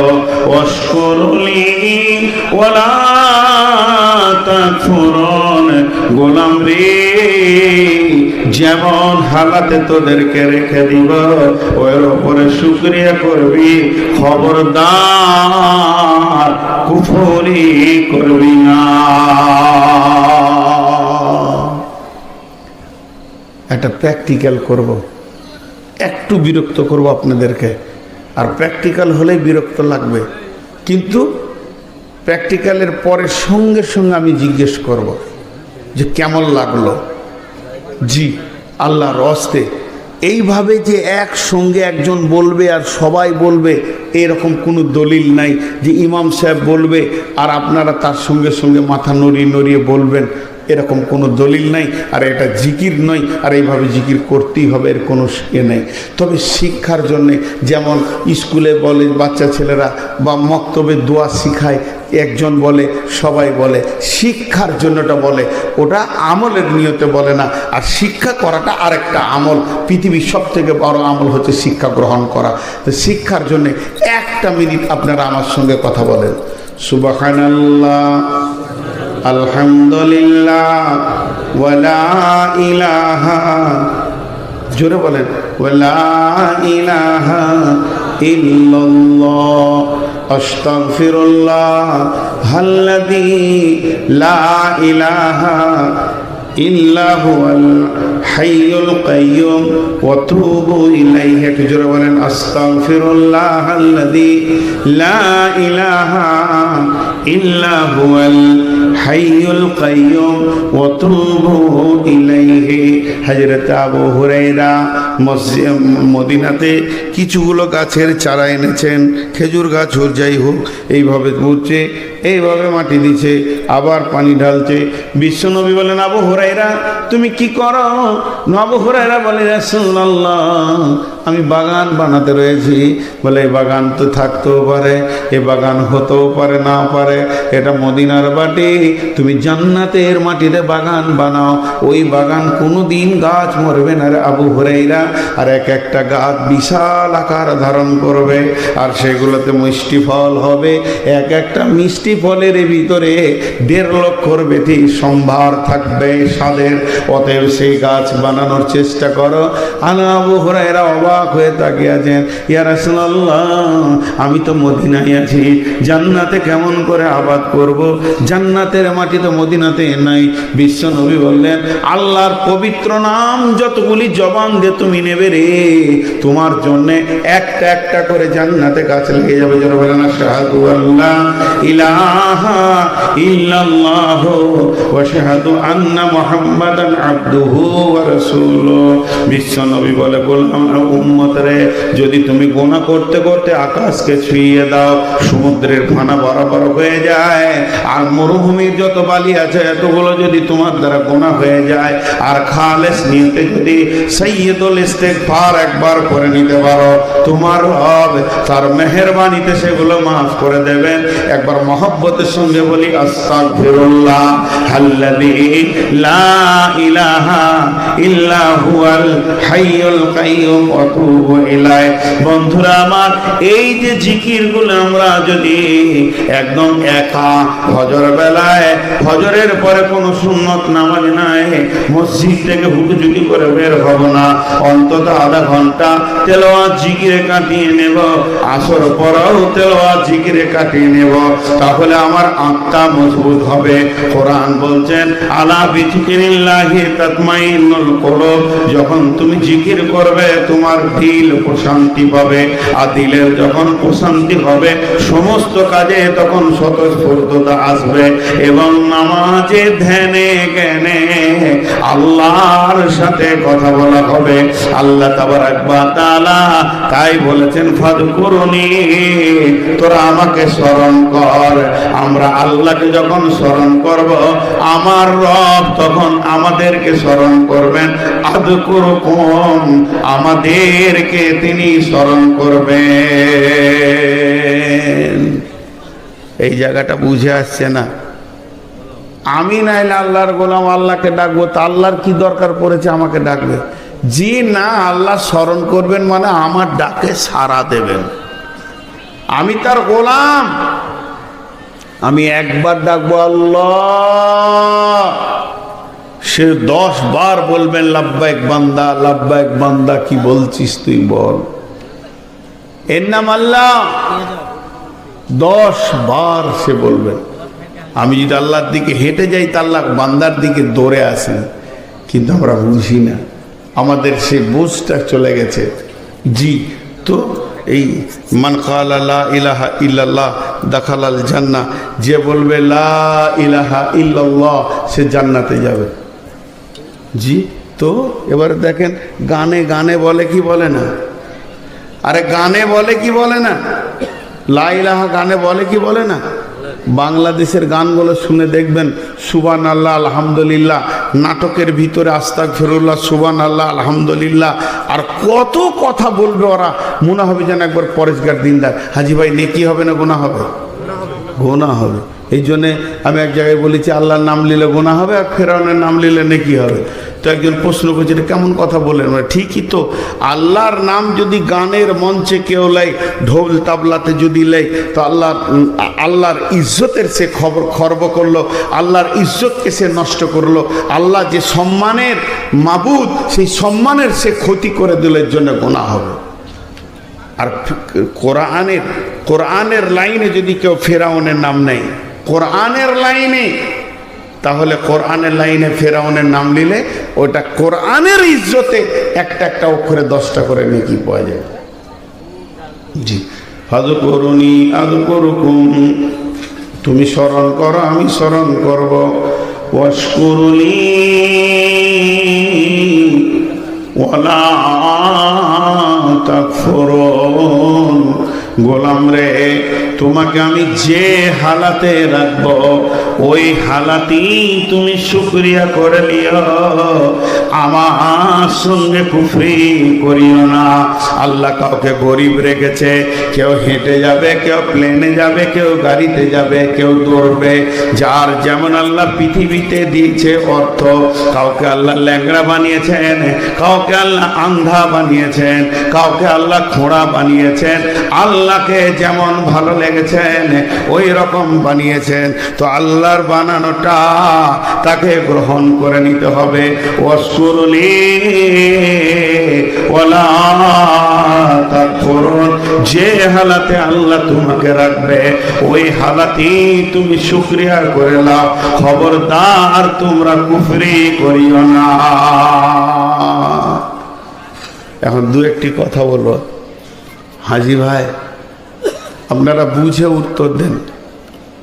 এই নাকটাকে বন্ধ করে দিও, মুখটাকে স্যালুশন দিয়ে দিলাম, একদম নাক আর মুখ যদি বন্ধ করে দেয়া হয় ওই লোক বেঁচে থাকবে? কদিন থাকবে? একদিনও থাকবে না। আচ্ছা, নাক মুখ বন্ধ করে দেওয়ার পর যদি আল্লাহকে ডাকে তাও বাঁচবে? জি বাঁচবে, বাঁচবে। আল্লাহর নামের এটাই তো ক্ষমতা। আল্লাহ তাবারাক ওয়া তাআলা প্র্যাকটিক্যাল করে দেখিয়েছেন যে এটা কত ক্ষমতা। হযরতে ইউনূস আলাইহিস সালামকে যখন মাছে গিলে নিল, এক তো হলো পানির অন্ধকার, তারপরে মাছের অন্ধকার, তারপরে পাকস্থলীতে চলে গেছে। এই জায়গায় যখন পৌঁছে গেছে, ইউনূসের অক্সিজেন নাই, ইউনূসের জন্য কোনো অক্সিজেন পৌঁছায়নি। জিবরাইল আমিন গিয়ে বললেন, ইউনূস রে, এখন যদি তোমাকে বাঁচতে হয়, মহান সত্তার পবিত্র নামই তোমার খাওয়া পানি অক্সিজেনের কাজ করবে, তুমি এখন শুরু করে দাও। হযরতে ইউনূস শুরু করলেন, লা ইলাহা ইল্লা আনতা সুবহানাকা ইন্নী কুনতু মিনাজ জালিমিন। সবাই একবার ধরে বলি, লা ইলাহা ইল্লা আনতা, জোরে বলেন, লা ইলাহা ইল্লা আনতা সুবহানাকা ইন্নী কুনতু মিনাজ জালিমিন। আল্লাহকে মানুষকে বাঁচিয়ে রাখার জন্য শ্বাসের প্রয়োজন হয় না, আল্লাহ বিনা শ্বাসেও মানুষকে বাঁচিয়ে রাখতে পারেন। তিনার কুদরত তিনি ইউনূসকে দিয়ে দেখিয়ে দিলেন। হযরত ইউনূস ওই জিকির চলছে চলছে, আল্লাহর জিকির কত দূর পর্যন্ত সাউন্ডটা পৌঁছাবে জানেন কি? আল্লাহ তাবারাক ওয়া তাআলা বলতে শুনলে, রব্বুল মাশরিকাইনি ওয়া রব্বুল মাগরিবাইন, আমি দুই পূর্ব থেকে দুই পশ্চিমের রব। পৃথিবীর যে কোনো কোণ থেকে তুই হালকা করে ডাকবি আল্লাহ। বিজি পাবি না, মোবাইলে বিজি পাওয়া যাবে, নেটওয়ার্ক নাই, দুটি অফার পাওয়া যাবে। এক নম্বরে বলবে এটা নেটওয়ার্ক নাই, এটা ধরছে না, মানে টাওয়ার নাই। আর না হয় বলবে বিজি, অন্য জায়গায় কথা বলতে, খানিকক্ষণ পর বল। আল্লাহর জিকিরে যদি বিজি থাকতো তো আল্লাহকে পেতাম কখন? আমার আল্লাহর বিজি নাই। আর আল্লাহর পরিধি টাওয়ার কত দূর, পূর্ব থেকে পশ্চিম পর্যন্ত। শুধু তাই নয়, ইউনূস যেখান থেকে আল্লাহকে ডেকেছে সেটা পানির নিচে থেকে চলে যাচ্ছেন কেন? বা আচ্ছা, পানির নিচে থেকে বর্তমান বিজ্ঞানীরা বলেছেন ওটা কত নিচে ছিল মাছটা কত নিচে ছিল, বলে পানির ওপর থেকে 800 মিটার নিচে ছিল। বর্তমান বিজ্ঞানীরা বলছেন সে 800 মিটার নিচে থেকে ইউনুস বলছেন লা ইলাহা ইল্লা আনতা সুবহানাকা ইন্নী কুনতু মিনাজ জালিমিন। এই আওয়াজ আরশ পর্যন্ত পৌঁছেছে। আমার রবের সিংহাসনের পাশে বিন বিন বিন বিন বিন বিন বিন বিন করে আওয়াজ, ইউনুসের আওয়াজ প্রতিনিয়ত পৌঁছাতে রয়েছে। এবার আওয়াজটা আস্তে আস্তে ক্ষীণ হয়ে আসছে, দুর্বল হয়ে আসছে। আরশের পায়ে ধরে আছে 8 জন ফেরেশতা, তারা মাবুদকে বলছে মাবুদ এবার ইউনুসকে মাফ করে দেন। ইউনুসের শক্তি কমে আসছে, অনেকগুলো দিন পার হয়ে গেল, সে একরকম ধরে আপনার কাছে ক্ষমা চাইছে, তওবা করতে রয়েছে, জিকির করতে রয়েছে। যখন এই খবরটা পৌঁছালো আমার রব মাফ করে দিলেন। এবার যে মাছের পেটে ছিল তার কি হলো, বমি বমি ভাব এলো। আল্লাহ রাব্বুল আলামিন মাছকে বললেন সমুদ্রের মাঝে বমি করবি না, একটা জেল থেকে বেরিয়ে তাহলে আর একটা জেলে চলে যাবে, তোকে পাহাড়ের পাড়ের কাছে চলে যেতে হবে। পাড়ের ধারে গিয়ে ইউনুসকে বমি করে দিল। ইউনুস যেমন ঢুকেছিল তেমনি বের হয়ে গেল। এই কাজটা আল্লাহ করলেন কেন? এর ভিতরে কি জ্ঞান ভান্ডার লুকানো আছে? নিশ্চয়ই এর ভিতরে কিছু লুকানো আছে। ইউনুস ছিল মাছের পেটে, ইউনুস ছিল মাছের পেটে, আমরা আছি দুনিয়ার পেটে। মিলিয়ে নেন, ইউনুস ছিল মাছের পেটে, আমরা আছি দুনিয়ার পেটে। ইউনুসকে মাছ যেমন খেয়েছিল ওই রকম অক্ষত রিটার্ন দিয়েছে। আমাদেরকে পৃথিবী যেদিন পেয়েছে সেদিন নিষ্পাপ পেয়েছে। যেদিন পৃথিবী আমাদেরকে বিদায় করে কবরে দিবে নিষ্পাপ দিতে বাধ্য হবে। যদি ইউনুসের কালেমাটা আমরা জিন্দেগিতে আমলে আনতে পারি, একবার মহব্বতের সঙ্গে সকলে বলি লা, জোরে বলেন লা ইলাহা ইল্লা আনতা সুবহানাকা ইন্নী কুনতু মিনাজ জালিমিন। এই আয়াত, এই তো কালেমা যদি ঠিক মতো জিন্দেগিতে জিকিরের আমলে আনতে পারে, তাহলে ইউনুসের যেমন একটা লোম ও মাছ হজম করতে পারেনি, বাকি খাবারগুলো হজম হয়ে গেছিল। পৃথিবীর বুকে আমাদের চারিদিকে জুয়ো তাস লুডু দাবা হজম হয়ে যাবে, আমাদেরকে একটা কলঙ্ক লাগাতে পারবে না। যেমন নিষ্কলঙ্ক পৃথিবীতে এসেছে নিষ্পাপ হয়ে শিশু, ওই রকম নিষ্পাপ রিটার্ন দিতে বাধ্য হবে পৃথিবী, আমার গায়ে এতটুকু দাগ লাগাতে পারবে না। তাহলে আল্লাহর জিকিরের ক্ষমতা কত! এখন যদি বলে আগুনের ভিতরে থাকা যায় কি? আল্লাহ তাবারাক ওয়া তাআলা ইব্রাহিমকে রেখেছিলেন তার স্মরণের মধ্য দিয়ে। ইব্রাহিমের স্মরণ অনেক বড় ছিল। এখন যদি এরকম প্র্যাকটিক্যাল একটা একটা নবীকে দেখানো যায়, তাহলে জিকিরে আল্লাহর ক্ষমতা অনেক বড় লুকানো আছে, আমরা খুঁজে পাইনি, এর জন্য জীবনে জিকির করিনি। আর একটা কথা জিজ্ঞেস করি, একটা বিরাট পাথর, এই ধরেন এই টেবিলটা গোটা 10 লাগবে। সুবহানাল্লাহ, কত কষ্ট করছে। ভাগ্য ভালো আমরা ইমাম লয়, না হলে কি কষ্ট। এখন যদি শুয়ে যাই তো কমিটি বকবে। তো খুব ধ্যান, একটা জিনিস বিরাট একটা পাথর এখানে আছে, তো ওটাকে সরাবো, 3 জন 4 জন লেগে এক চুল হিলেনি। তখন আমরা এখানে বসে গেলাম জিকিরে, সুবহানাল্লাহ আলহামদুলিল্লাহ ওয়া লা ইলাহা ইল্লাল্লাহ। আল্লাহ পাথরটা সরিয়ে দাও, দু হাত সরলেই কাজ হয়ে যাবে। রাস্তাটা হচ্ছে না, আল্লাহ ঢালাইটা হচ্ছে না। সরবে কে বলছে সরবে? ওকে ধরে নিয়ে খালি জিকির করা সরবে, কথা বলে না, সরবে। বুখারীর হাদিস আছে সরবে, হাত লাগবে না, পা লাগবে না, ক্ষমতা লাগবে না, সরবে। মুসলমান আল্লাহর নামের যে কি ক্ষমতা আছে আমরা জানি না, এর জন্যে আল্লাহকে ডাকি না। এবার শুনেলেন ওটা কিভাবে সরবে। ইমাম বুখারী আলাইহি রাহমা একটা হাদিস বর্ণনা করছেন। বিশ্বনবী বলছেন, বানি ইসরাইলের 3টে যুবক পাহাড়ের ধারে বেড়াতে গেছিল। বেড়াতে যাওয়ার পর যখন ঝড় বৃষ্টি এসে গেল, ওরা একটা গুহাতে গিয়ে 3জন আশ্রয় নিল। কিন্তু অতি ঝড়ের কারণে পাহাড়ের মাথার একটা বৃহৎ পাথর এসে তাদের গর্তের মুখে আটকে গেল। তাদের ঝড় বৃষ্টি যখন থেমে গেল, তারা ফাঁক দিয়ে দেখতে পেয়েছে আর তো ঝড় বৃষ্টি হয় না, তবে তো বেরোতে হবে। 3জনের যত পেশির ক্ষমতা ছিল একসঙ্গে লাগিয়ে দিল, কিন্তু তারা পাথরটা হিলাতে পারলো না। তারা তখন চিন্তা করে নিল, এখানে কোনো মিডিয়া পৌঁছাবে না, আমাদের খবর পৃথিবীর কেউ পাবে না, আত্মীয় স্বজন পাবে না, আমরা এখানে না খেয়ে খেয়ে ধুকে ধুকে সলিল সমাধি হয়ে যাবে, আমরা মরে যাব। কিয়ামতের ময়দানে লোক বুঝবে যে আমরা কোন দিকে মরেছি, আমাদের খবর পৃথিবীর মানুষ পাবে না। তারা আপসের মধ্যে মাসোয়ারা শুরু করলো পাথরটা সরানোর বুদ্ধি কি।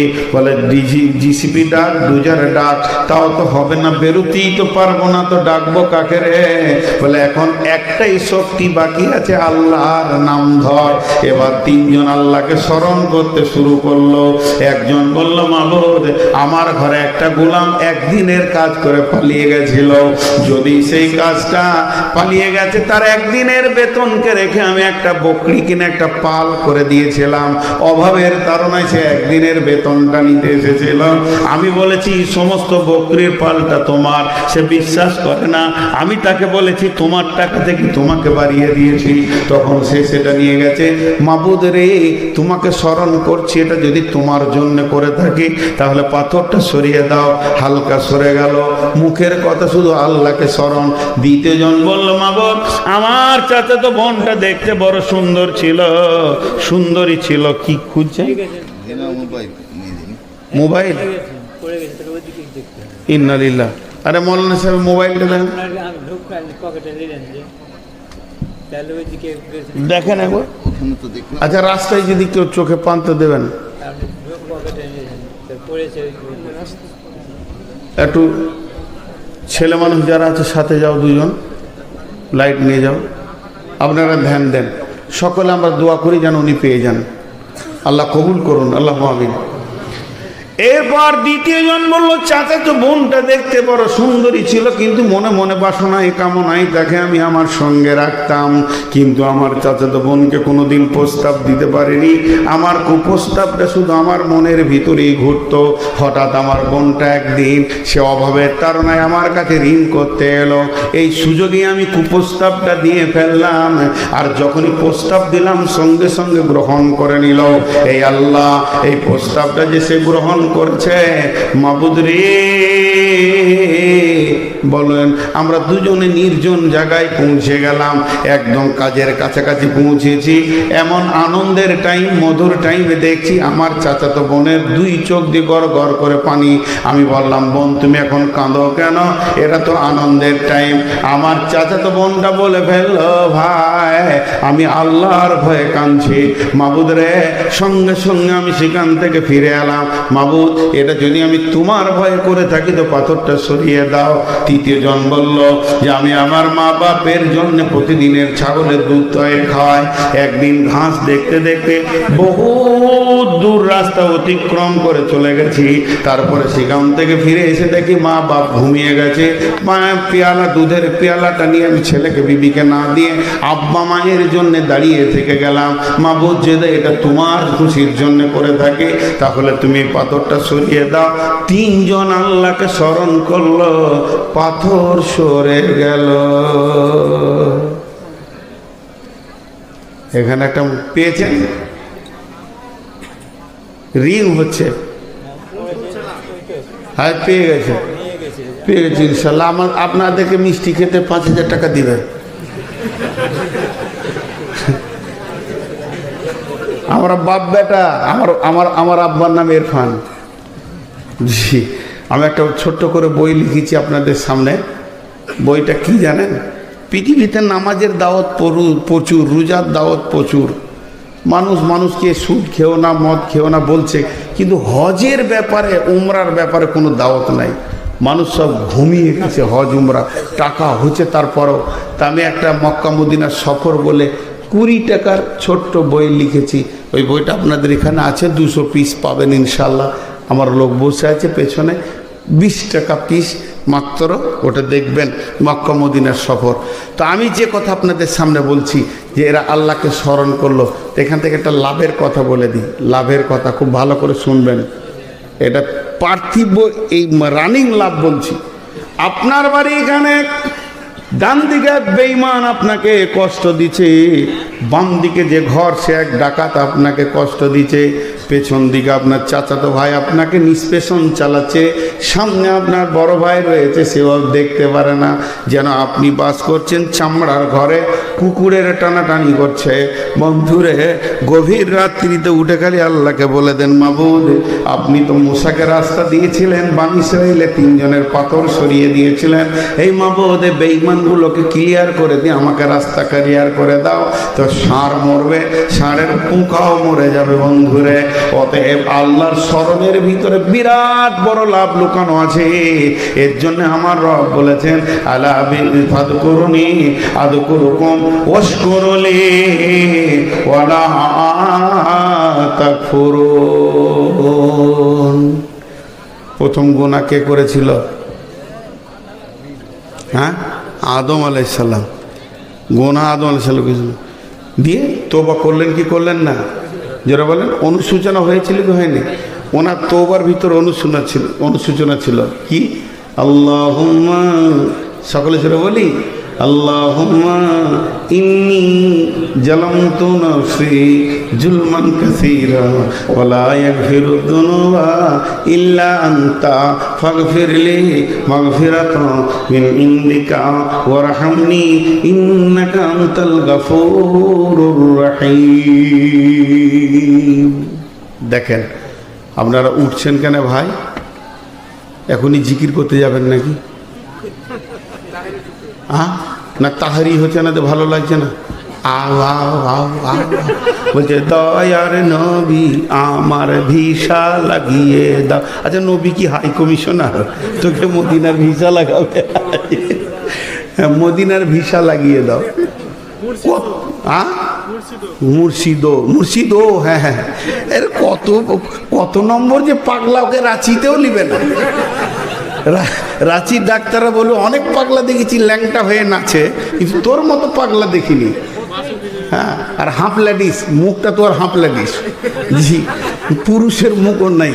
তো আল্লাহ তাবারাক ওয়া তাআলা মাফ করুন যে এইসব কবল থেকে বাঁচান। আজকে শুধু জিকিরের উপরে কথা বললাম, আর খুব খেয়াল রাখবেন, জিকির মানে হচ্ছে আল্লাহকে স্মরণ। প্রতি সেকেন্ডে আল্লাহকে স্মরণ করতে হবে। খালি ছোট্ট করে একটা কথা বলে দিই, আজকের সমাপনী দিব, কিন্তু কেউ উঠবেন না আল্লাহর হস্তে, কারণ এটা মসজিদের জলসা, মসজিদের কথা বলবো।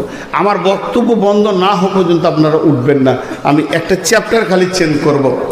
তো আল্লাহ তাবারাক ওয়া তাআলা এই জিকিরের ভিতরে এত লাভ ভরে রেখেছেন। জিকির মানে হচ্ছে স্মরণ, বুঝছেন? সহজ করে মনে করে আল্লাহ কোরআনে বলেছেন, বিসমিল্লাহির রহমানির রহিম, যালিকুম ওয়াসাকুম বিহি লাআল্লাকুম তাযাক্কারুন। বিশ্ববাসীরা, তোদেরকে আমি ওসিয়ত করে দিলাম, আমার ওসিয়তগুলো যদি তোরা স্মরণ রাখিস তো কাজে লাগবে। দেখেন, এখন পানি খাবো, এটার জিকির কি? এটার জিকির কি? বিসমিল্লাহ। তারপরে কি? আলহামদুলিল্লাহ। এটার জিকির কি? ডান হাতে পান করবো, এটাও জিকির, মানে আমাকে স্মরণ রাখতে হচ্ছে। আমার নবী বলেছেন, ডান হাতে খাওয়া না হলে আল্লাহ নারাজ হয়ে যাবে। তাহলে আল্লাহকে স্মরণ হয়ে গেল। 3 বারে খেলে আমার রব খুশি হবেন, যেহেতু তিনি বলেছেন, কুল ইন কুনতুম তুহিব্বুনাল্লাহ ফাত্তাবিউনি ইউহিব্বুকুমুল্লাহ, যে আমার হাবিবকে অনুকরণ করবে, আমার মহব্বত তার দিকে দৌড়ে যাবে। তাহলে আল্লাহর মহব্বতকে টানার জন্য আমি নবীজির মতো করে পান করব। তো এটাই হয়ে গেল জিকির। এবার আমি দোকানদার, দাঁড়িতে যখন আমি মালটা ওজন করব, তখন আমার জিকির কি হবে? যে এই পৃথিবীর দাঁড়ির কাঁটা কেউ না দেখলে আমার রব দেখছেন। এখানে এখানে আমি কম দিব না, কম নিব না, কম দিব না, বেশি নিব না। এই কাজ আমার দ্বারা হতে পারে না। আমি যখন মাঠে কাজে যাব তখন আমার জিকির কি হবে? মাঠ আমাকে খেতে দেয় না, রুজি দেনেওয়ালা আল্লাহ। এটা মাত্র আমার জিন্দেগির একটা শ্রমের রাস্তা, এটা আমাকে আল্লাহ দিয়েছেন, তাই আমি করছি। আমি যখন ব্যবসায় বেরিয়ে যাব, সফলতা ব্যবসার ভিতরে নয়, সফলতা আমার রবের হাতে রয়েছে। আমার রব যদি ব্যবসাতে সফলতা দেয়, একই বিজনেসে কতজন দেউলিয়া হয়ে ফিকির হয়ে ফকির হয়ে গেল, আবার ওই বিজনেসে কতজন জ্ঞানার হয়ে কোটিপতি হয়ে গেল। তার মানে প্রত্যেকটা কাজের পেছনে মা বোনেরা ঝাড়ু ধরবে বিসমিল্লাহ বলে। কি কাজ? না ঝাড়ু দেওয়া। কত ছোট কাজ, যে আঙিনাটাকে ঝাড়ু দেবে, নোংরা করবে, পরিষ্কার করবে, বিসমিল্লাহ বলে ঝাড়ু ধরবে। আর যখন শেষ হয়ে যাবে বলবে আলহামদুলিল্লাহ, আমি একটা কাজ করতে পারলাম। রান্না করতে বসবে, বিসমিল্লাহ। পেঁয়াজ কাটবে, আলু কাটবে, বিসমিল্লাহ বলে শুরু করবে। এটাই হলো আমাদের বড় জিকির। সব সময়, সব কাজে, সব সময়, খাওয়াতে, উঠাতে, বসাতে, তৈরিতে আমি আমার রবকে স্মরণ করব। আর এই রকম যখন স্মরণ করব, তখন আমার দিলটা প্রশান্তিতে ভুগবে এবং আমার সমস্ত রাস্তা আসান হয়ে যাবে। জিকির সব সময় 24 ঘন্টা, একটা সেকেন্ড নয়। এবার একটা কথা আপনাদেরকে কেটে কেটে বলি, বেশি সময় নিব না, 1 মিনিটে শেষ করব। নামাজ ক বছরে শুরু? তাহলে 6 বছর মাপ আছে, পড়তে পারে। ছোট ছেলে মা বাপের সঙ্গে গিয়েছে। রোজা অনেক রকম মত আছে, 10, 11, 12 সর্বোচ্চ, তারপরে তার জন্য একদম ফরজ আইন। তাহলে রোজা ক মাস? 11 মাস ছুটি। আর নামাজ দিনে কয়বার? বাকি ফাঁকা জায়গাগুলো কি ছুটি। এখন আমাদের ছুটি আছে যতক্ষণ পর্যন্ত ফজর আজান না হবে। তাহলে নামাজ হলো, রোজা হলো। হজ জীবনে একবার, বাকি টাইম ছুটি। টাকা থাকলে তুমি 10 বার যাও, অসুবিধা নেই। তাহলে যাকাত বছরে একবার, তারপরে বাকি ছুটি। তাহলে 4টাতে ছুটি রয়েছে, একবার একবার। নামাজ দিনে 5 বার, বাকি টাইম ছুটি। 7 বছর আগে অত জরুরি নেই, ফরজ আইন নয়। রোজা বছরে একবার, বাকি টাইম ছুটি। তারপরে তো যাকাত বছরে একবার, বাকি সারা বছর যত কোটি টাকা থাক তোমার ছুটি। এরকম ধরনের যাকাত হলো, হজ হলো জীবন একবার। কিন্তু কালেমা কখন ছুটি? মানে নামাজ পড়বো তখন, যেমন কথার কথা বলছি যে টুপিটা লাগাই, সালাম ফেরার পর খুলে নি, তো যখন নামাজ পড়তে যাবো তখন ইমানদার হবো, আর নামাজ পড়ে বের হয়ে বেঈমান হবো? কালেমার কোনো ছুটি আছে? কোনো গ্যাপ আছে? এটা তো জিকির, জিকিরও কোনো গ্যাপ নাই। গোসল করতে যাব, পায়খানাতে জিকির হয়। পায়খানাতে জিকির হয় কি হয় না? আল্লাহুম্মা ইন্নী আউযু বিকা মিনাল খুবসি ওয়াল খাওয়াইস। জি ভাই আমার, আল্লাহর নাম পবিত্র। কঠিন অসুখ, কোষ্ঠকাঠিন্য হয়ে গেছে, কিংবা ব্লাড চলছে, অনেকের কত কষ্ট হয়, হারিস হয়ে যায়, তখন তার বুকের জ্বালার, পেটের জ্বালা সহ্য করতে না পেরে পায়খানার ভিতরেই বলছে আল্লাহ, আল্লাহকে ডাকছে, আল্লাহ তুমি আসান করে দাও। এর জন্য কোনো অসুবিধা হবে না, পাক না পাকের প্রয়োজন নাই। মেয়েদের মেন্স হয়ে গেছে, নামাজ পড়বে না, আল্লাহ জিকির করবে, কোনো অসুবিধা নেই। সুবহানাল্লাহ, আলহামদুলিল্লাহ, ওয়া লা ইলাহা ইল্লাল্লাহু, আল্লাহু আকবার। জিকিরে কোনো পাক না পাক কি আছে? এমন কি বন্ধুরে, আপনি আমি যেমন আল্লাহকে ডাকে, ইসাব্বিহু লিল্লাহি মা ফিস সামাওয়াতি ওয়া মা ফিল আরদি, আসমান এবং জমিনে তার মধ্যে যে আছে সবাই আল্লাহকে ডাকে। এর মানে একটা মাছি মশাও পর্যন্ত আল্লাহকে ডাকে। মাছি পায়খানার উপরে বসে থাকলো আল্লাহকে ডাকে, আর ড্রেনে যে পোকাগুলো আছে কেঁচার মতো, এরাও আল্লাহর পবিত্রতা বর্ণনা করে। তার মানে আল্লাহর জিকির একটা সেকেন্ডও পৃথিবীর কোনো কোণে বাদ নাই। শুধু আপনি আমি ভাবি হয়তো যে গোসল করে উজু করে বসতে হবে জিকির করতে। আপনি না পাকাচ্ছেন, হালাতে গোসল করতে পারেননি, হয়তো বা তাড়াহুড়ো করে গাড়ি ধরে নিয়েছেন, এমন সময় গাড়িটা অ্যাক্সিডেন্ট হয়ে গেছে, স্বামী স্ত্রী মসজিদে আপনার গোসলটা বাকি ছিল, কোনো মহিলা মেন্স অবস্থায় আছে, মোটরসাইকেল অ্যাক্সিডেন্ট হয়ে পড়ে গেছে, সে কি আল্লাহকে ডাকবে না? তার জন্য কি গোসলের প্রয়োজন আছে নাকি? জি না। ওই হালাতেই আল্লাহকে ডাকবে, ইন্না লিল্লাহি ওয়া ইন্না ইলাইহি রাজিউন। হে আল্লাহ তুমি আমাকে সাহায্য করো, হে আল্লাহ আমি আস্তাগফিরুল্লাহ পড়ছি, আল্লাহ তুমি আমাকে মাফ করো। হতে পারে এখন আমি মারা যাব, আস্তাগফিরুল্লাহ আল্লাযী লা ইলাহা ইল্লা হুয়াল হাইয়ুল কাইয়্যুম ওয়া তুবু ইলাইহি, ইন্না লিল্লাহ সুবহানাল্লাহ। আল্লাহ লাগছে গো, আল্লাহ তুমি আমাকে সব ব্যথা দূর করে দাও। অতএব জিকিরের ব্যাপারে পবিত্রতা ঘোষণা করে তারপরে নামতে হবে এমন কিছু নাই, তবে নামাজের জন্য পবিত্রতা প্রয়োজন আছে। লা সালাতা ইল্লা বিতুহুর, আল্লাহর নবী বলেছেন নাপাক হালাতে নামাজ হবে না। সত্য কথা বলতে গিয়ে গোপন না করাটাই ভালো। আমরা যারা আইলা হাদিস গ্রুপ, আমিও আইলা হাদিস, আমার 70 পুরো আইলা হাদিস, মানে ইউটিউবাররা এগুলোকে কেটে এডিট করে খুব দিয়ে দেয়, দিয়ে বলে নূর মোহাম্মদ আজ হানফি হয়ে গেছে। কদিন আগে দিয়েছিল, বুঝে নেই সেই এই জায়গাটা কেটে নিয়েছে। আমি আফসোস করে একটা কথা বলেছিলাম, আজকেও সেটা বলছি। সারা পৃথিবী যত জাতি আছে জাহান্নাম যাবে, কিন্তু আগে আইলা হাদিস যাবে। কেন? যে এদেরকে আল্লাহ সহি হাদিস এবং কোরআনের আসল জ্ঞানটা দিয়েছে। এটা ঠিক না ভুল? আর এরা বসে আছে, এটা কাউকে পৌঁছাইছে না। এর জন্য আল্লাহকে জবাব বেশি লাগবে। আমার আকিদা জাতিগতভাবে সারা পৃথিবীর ইমাম হচ্ছে আইলা হাদিসরা, জাতিকে ফেরানোর জন্যে, কিন্তু এরা লম্বা হয়ে শুয়ে আছে। তো ওই জন্যে আমি নিজে আইলা হাদিস, আমার 14 গোষ্ঠী আইলা হাদিস, 70 পুরুষ আইলা হাদিস। আমি সেই হিসাবে একটা কথা বলছি যে আমাদের দুর্ভাগ্য বিষয়, সালাম ফেরার পরে রাসূলুল্লাহ সাল্লাল্লাহু আলাইহি ওয়াসাল্লাম একসঙ্গে হাত তুলে দোয়া করেননি, এর কোনো দলিল নেই। আলহামদুলিল্লাহ আমরা করি না, কিন্তু যে দোয়াগুলো মাসনুন আছে বসে বসে পড়ার, সেগুলো ওই সাথেই হুড্ডু করে মেরে দিত। খালি ডান দিকে সালাম ফিরে ইমাম বাঁ দিকে ফেরার পর যে পেছনে তাকাই, তখন 3 কাতার নাই, খালি জলিল চাচা পেরারাই ছিল রুগী বলেও বসে আছে, ওকে ধরে তুলতে হবে। জি ভাই, এই ঘটনা ঘটছে কি ঘটছে না? এটা আপনারা এডিট করে দিয়ে দেবেন যে আইলা হাদিসের দুশ্মন। আমি তা বলছি না, আমি বলতে চাইছি যে দেখেন, নামাজের আগে যদি নামাজের জন্য অপেক্ষা করা হয়, জি বাবজি, নামাজের সমান নেকি, তাই তো আল্লাহ রসুলের হাদিস।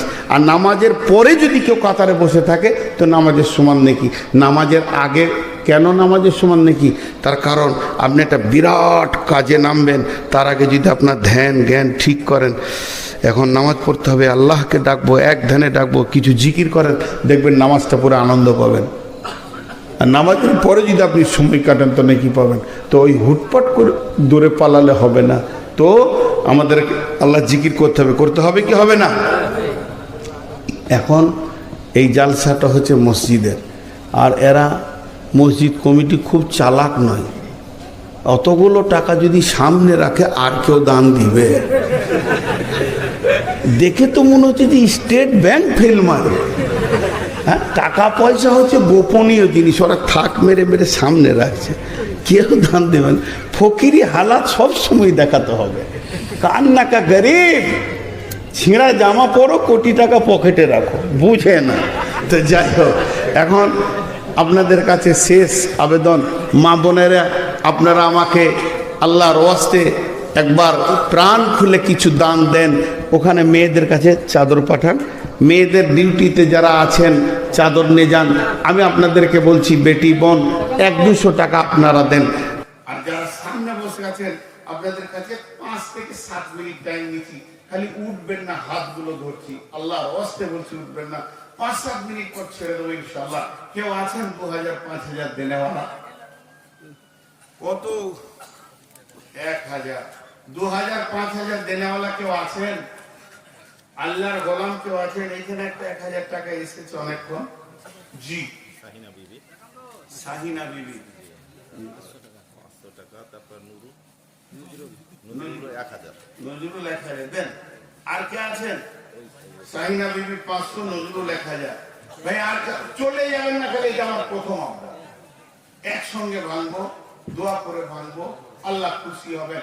আপনি 7 মিনিটে এমন কিছু বিশ্বজয় করবেন না, আল্লাহ মাফ করুক। আগে চলতে গিয়ে ভাববেন রাস্তা ফাঁকা আছে, আর পায়ে যদি টক্কর লাগে, নাক থাকলে যদি পড়েন, তাহলে 7 দিন আর ঘর দেখতেই পাবেন না, জঙ্গিপুরে টাঙা থাকবেন। তার থেকে চুপ করে 7টা মিনিট কাটান, একসঙ্গেই যাবো। কত রে বা? 1000 টাকা। টাকা দিয়ে এদিকে পেছন করে ধরছে, যে হয়তো আবার ধরবে। আমি কি বলবো? যে আর কেউ আছেন 1000 টাকা, 2000, 5000 দেওয়ালা? আর এর ভিতরেও চাদর দেন, চাদর দেন, চাদর পাঠান এর ভিতরে 10, 20, 50 করে। বাবা কমিটি ছেলে, যাও সোনামানি যা যা আছে দিয়ে দেন, 10, 20, 50, 100 দিয়ে দেন। আর 1 মিনিট হয়ে গেল, আর 4 মিনিট বসিয়ে রাখবো। পেছন দিক থেকে রে বাবা আদায় করার নিয়ম হচ্ছে পেছন দিকটা, ওটা আগে ভাগবে। এরা ভিক্ষা করে কিন্তু চাইতে জানে না। যারা পালাইছে ওই দিকে আগে দাও, লেফটে ধরে পড়ে যাবে, টাকা দিয়ে করে যাবে। আল্লাহর গোলাম আর কেউ আছেন 1000 টাকা দেনেওয়ালা? আল্লাহর বান্দা 1000 টাকা দেনেওয়ালা কেউ আছেন? হাজার হাজার আল্লাহর গোলাম কত কে দিলে? আর 500 চেয়ে যাবে দিবে। যা যা আছে তোর মায়ের টাকা প্রচুর, যা আর 500 চেয়ে সেরা টাকা দিয়েছি নাকি রে বাবা? হ্যাঁ মাশাআল্লাহ। জি আর কেউ আছে? মা বোনেরা আমার সব ক্যামেরা ফেলে দিয়ে চলে আসেন। আপনার পায়ের এখন মূল্য কত? যার ক্যামেরাতে পা করবে তার কপাল ফিরে যাবে। কত আছে শোনা? এটা কোন ধরনের আদায়? 2000 দিলেই ভালো হয়। 1500 টাকা আদায় হলো। গতকালকে কালেকশনে জান ধরে গেছে, নগদ 3 লক্ষ, 4 লক্ষ, 5 লক্ষ, 2 লাখ নগদ একদম। কত?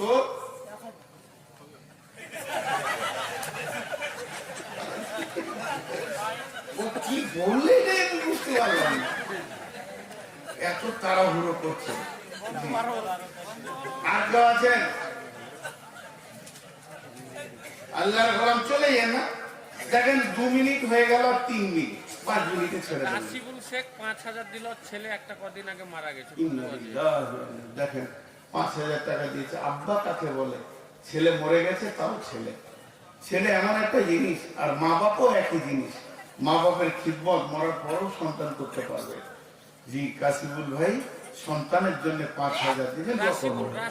রাসিবুল দোয়া করবে ইনশাআল্লাহ। রাসিবুল জি আর কেউ আছেন? 5000 দেনাওয়ালা উঠছে, দিবে 5000 জুতো পড়ছে, 5000 দিবে, উঠছে আলহামদুলিল্লাহ। আচ্ছা তারপরে এক গাড়ি বালি কত দাম? মাশাআল্লাহ।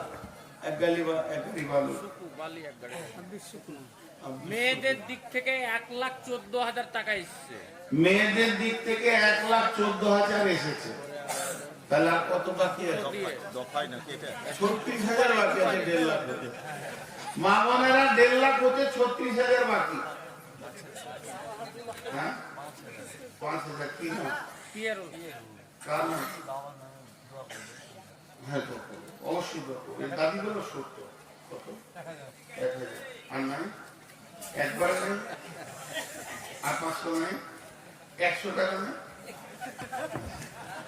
জি ভাই আর কেউ আছে? আল্লাহর বান্দা হাসিয়ে না, আবদার করা যায়, শরীয়তে এটা যায় যায়। লালচাঁদ 1000 একটু দোয়া করে দিতে হবে। দোয়া তো করবি। লালচাঁদ ভাই 1000 টাকা। জি ইনশাআল্লাহ। 500 বেরিয়ে গেছে, বিপদ হয়ে গেল। কি বিপদ হলো? জি মনে কষ্ট হচ্ছে না? আচ্ছা দেখেন উসমানের মতো যে উঠতে এলো ওটাই চলে যায়। হযরত ওসমান এটা করেছিলেন। দেখেন কত ভালো মানুষ। 1000 দিলেন আর 100 আবদার করলেন, 500 দিলেন। এরকম মানুষ আছে। এই লোকগুলো কিয়ামতের মাঠে যখন আবদার করবে আল্লাহর কাছে, তাহলে আবদার মিটাবে। এটাই নিয়ম। আমি তো মসজিদের জন্য আবদার করছি ভাই, যাদের মন চাইছে উঠবো আর 2 মিনিট, তা আমি আর 1 মিনিট পর দোয়া করবো ইনশাআল্লাহ। দেখ কত আছে? 5, 2000। কি করেন ভাই? কিসে? এটা মোটা আছে মারা, এটা মোটা আছে, মোটা লোক আছে। না তো মোটা মোটা তো দেখি। আরো মোটা আছে। আরে শুনুন, কিসের ব্যবসা আপনার? দোয়া হবে। আচ্ছা আলহামদুলিল্লাহ, আল্লাহ বরকত। কত দিলেন আপনি? 2008 পরে কত দিলেন? এক হাত কম পক্ষে হ্যাঁ? পরে 8,000 দিয়ে দিয়ে। আরে ভাই, আল্লাহ আপনাকে দিয়েছেন যে। আচ্ছা 3,000 পরে দিলেন। 5,000। আল্লাহ দোয়া করো, কত ভালো ছেলে। 5,000 টাকা মা বাপের নামে। মা বেঁচে আছে, আব্বা চলে গেছে। অবশ্যই সব কত আছে? 500। তো ওই যে চলে এসেছিল ফিরি নাকি আর আছে কিছু নেই? 510। ঠিক আছে, আর কেউ আছেন? জি ভাই, আমি একটু দোয়া দিই। এই আল্লাহ যারা 1,000, 2,000, 5,000, 10,000, 20,000 দান করলে মাহমুদ দানগুলো তুমি কবুল করে নাও। যে যে নিয়তে দান করেছে নিয়তকে পুরা করে দাও, হায়াতে তাইয়্যিবা দাও, আমলে হাসানা দান করো রব্বুল আলামিন। কেউ মায়ের নামে, আব্বার নামে, ভাইয়ের নামে, বন্ধুর নামে, নানা নানি, দাদা দাদির নামে দান করতে আল্লাহ কবুল করে নাও। যারা কবরে চলে গেছে মাহমুদ, তাদের কবরে তুমি যদি তোমার আদালতে বাঁধা করে থাকে মাফ করে দিও। কবরগুলোকে নূরের মানুষ করে দিও। পৃথিবীর বুকে যদি বেঁচে থাকে আল্লাহ সুস্থতা জীবন দান করিও, রোগ মুক্ত জীবন দান করিও মাহবুব। আল্লাহ এদেরকে তুমি কবুল করো, এদেরকে মাফ করো, ক্ষমা করো। এখন আপনারা আমিন বলছেন না কেন? আল্লাহ সারা দুনিয়ার মুসলমানকে আল্লাহ তুমি মাফ করো, সারা দুনিয়ার মুসলমানকে তুমি ক্ষমা করো। পৃথিবীর বুকে মুসলমানদের উপরে অত্যাচার চলছে, আল্লাহ তুমি বেঈমানদের জাল কেটে দাও। আল্লাহ বেঈমানদেরকে ঈমান দিয়ে আমাদের দলভুক্ত ভাই করে দাও। যদি তোমার কলমে তাদের ঈমান না থাকে আল্লাহ ধ্বংস করে দাও। হে আল্লাহ ফিলিস্তিনের মুসলমানদেরকে আল্লাহ তুমি ঈমান আমানে হেফাজত করো। হে আল্লাহ ইসরাইলের বেঈমানদেরকে তুমি ধ্বংস করে দাও। মাহবুব ইহুদিদের নীল নকশাকে কেটে ফেলে দাও। হে আল্লাহ আমাদের মা বাপ ভাই বোন আত্মীয় স্বজন যারা কবর চলে গেছে তাদেরকে মাফ করো, তাদেরকে তুমি কবুল করো। হে আল্লাহ তুমি আমাদের সকলকে কবুল করে নাও। এখন মজলিস ভাঙার দোয়া করছি, 5 মিনিট পুরা হয়ে গেছে, উঠবেন আর ওই একটা করে বই খুঁজে নিয়ে যাবেন, যার নেওয়ার ইচ্ছা। বইটা খুবই ভালো, বুখারী মুসলিমের হাদিস আছে। সুবহানাকা আল্লাহুম্মা ওয়া বিহামদিকা আশহাদু আল্লা ইলাহা আলহামদুলিল্লাহ নাহমাদুহু ওয়া নাস্তাঈনুহু ওয়া নাস্তাগফিরুহু ওয়া নু'মিनु বিহি ওয়া নাতাওয়াক্কালু আলাইহি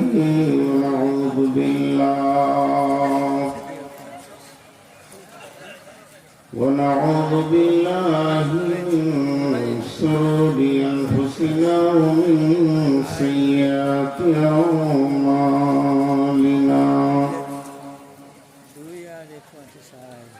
من يهده الله فلا مضل له ومن يضلله فلا هادي له واشهد ان لا اله الا الله وحده لا شريك له وأشهد أن محمدا عبده ورسوله الذي أرسله بالحق بصيرا ونذيرا وداعيا إلى الله بإذنه وسراجا منيرا. أما بعد فإن خير الحديث كتاب الله وخير الهدي هدي محمد صلى الله عليه وسلم وشر الأمور محدثاتها وكل محدثة بدعة وكل بدعة بدعة ضلالة وكل ضلالة في النار. فقد قال الله تبارك وتعالى في كلامه المجيد وفرقانه الحميد.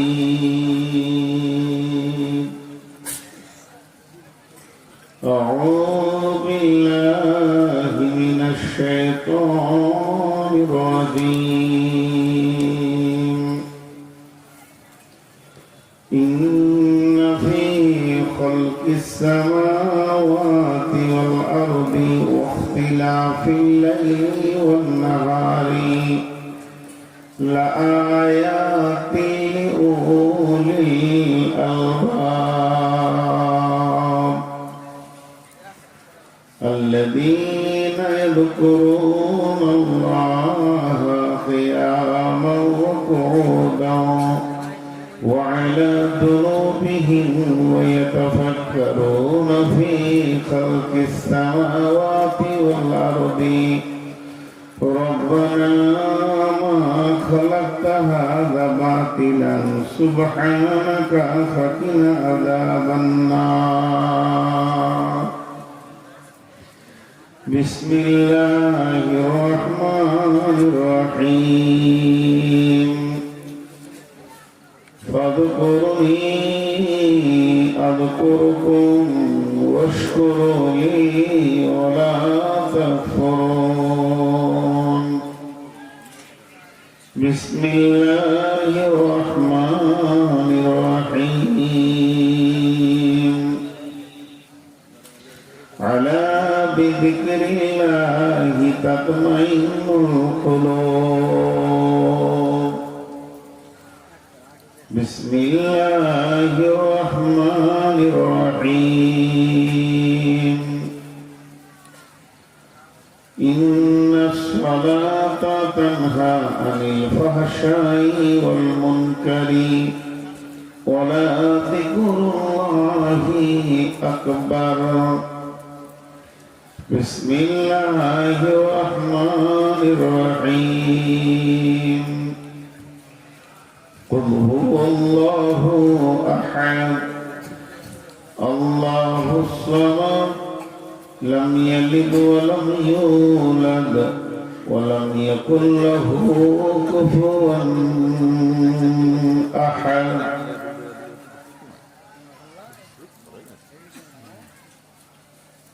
দয়াল রহমান কে পারে বুঝিতে তোমার শান। মা বাপ ছাড়া পিতা গম বানাইলেন নিজ হাতে, পিতা ছাড়া পুত্র ঈসা মারিয়ামের কোলেতে। কে বাবার কারিগর কার বাবার শান, কে পারে বুঝিতে তব শান।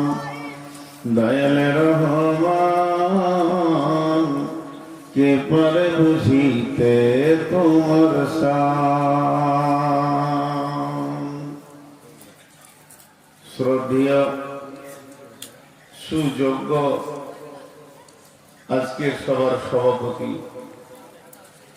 উপস্থিত, সামনে আমার দিনদার ইমানদার মুমিন ভাই সকল ও পর্দা থেকে শুননেওয়ালি মুমিনা মা ও বোনেরা, প্রশংসা আল্লাহ, গুণগান গুণকীর্তন স্তুতি ভালোবাসা তাকদীর হায়াত মত রুজি সবকিছুর মালিক আল্লাহ, যে মহান মুনিব আহকামুল হাকিমিন আজকে আমাদেরকে বিভিন্ন এলাকা গোত্র বংশ জাতি ধর্ম বয়স বর্ণ নির্বিশেষে এক মসজিদ কেন্দ্রিক আয়োজিত মাহফিলে হাজির করেছেন। এর জন্য আমরা মুনিবের দরবারে শুকরিয়া করি, মহব্বতের সঙ্গে বলি আলহামদুলিল্লাহ। দরুদ ও সালাম বর্ষিত হোক আখিরি পয়গম্বর নবী মুহাম্মদ রাসূলুল্লাহ সাল্লাল্লাহু আলাইহি সাল্লামের উপর। আল্লাহুম্মা আমিন। আল্লাহুম্মা সাল্লি আলাইহি, আল্লাহুম্মা বারিক আলাইহি। মাইকম্যান কই? এই মাইকম্যান কোথায়? মাইকম্যান কোথায় আছেন? এখানে আসুন। আর উস্তাদজি, আপনি কোথাও বই বিক্রি করছেন? এখানে আসুন। উস্তাদজি ওখানে থাক, দাঁড়ান, থাকেন। মাইকম্যান আসুন। আমি আপনাদের সামনে গ্রন্থ মুকুট আল কোরআন থেকে বিক্ষিপ্ত ভাবে বেশ কয়েকটি আয়াতকে পড়েছি। ইকো দিলেন কেন? ইকোটা কেটে দেন, একটু মনিটরিং করেন, মিউজিক পাতলা করেন আওয়াজটা। আমি বেশ কয়েকটি বিক্ষিপ্ত ভাবে আয়াত পড়েছি, যে আয়াতগুলো সামনে রেখে খুব স্বল্প সময়ে কয়েকটি কথা বলবো বলে নিয়োগ করেছি। যদি আমার মাবুদ আমাকে তৌফিক দেন তো ওমা তৌফিক ইল্লা বিল্লাহি আলাইহি তাওয়াক্কালতু ওয়া ইলাইহি উনীব। খুব পরিষ্কার হয়েছে। একটু মিউজিকটা দেন, সাউন্ডটা হালকা দেন। তো আমি আমার বক্তব্য শুরু করার আগে ছোট ছোট দুটি কথা বলছি, খুব ক্ষুদ্র ক্ষুদ্র। আপনারা যেভাবে বসে আছেন, আমি আর নতুন কিছু বলছি না, আলহামদুলিল্লাহ, এটাই ঠিক আছে। কিন্তু যারা দাঁড়িয়ে আছেন তাদেরকে যে ভাষা বললে বসবেন, আমি ওটাই বলতে রাজি আছি। ওদের যদি হাতে পায়ে ধরলে ওরা বসে, তা আমি ওটাও রাজি আছি।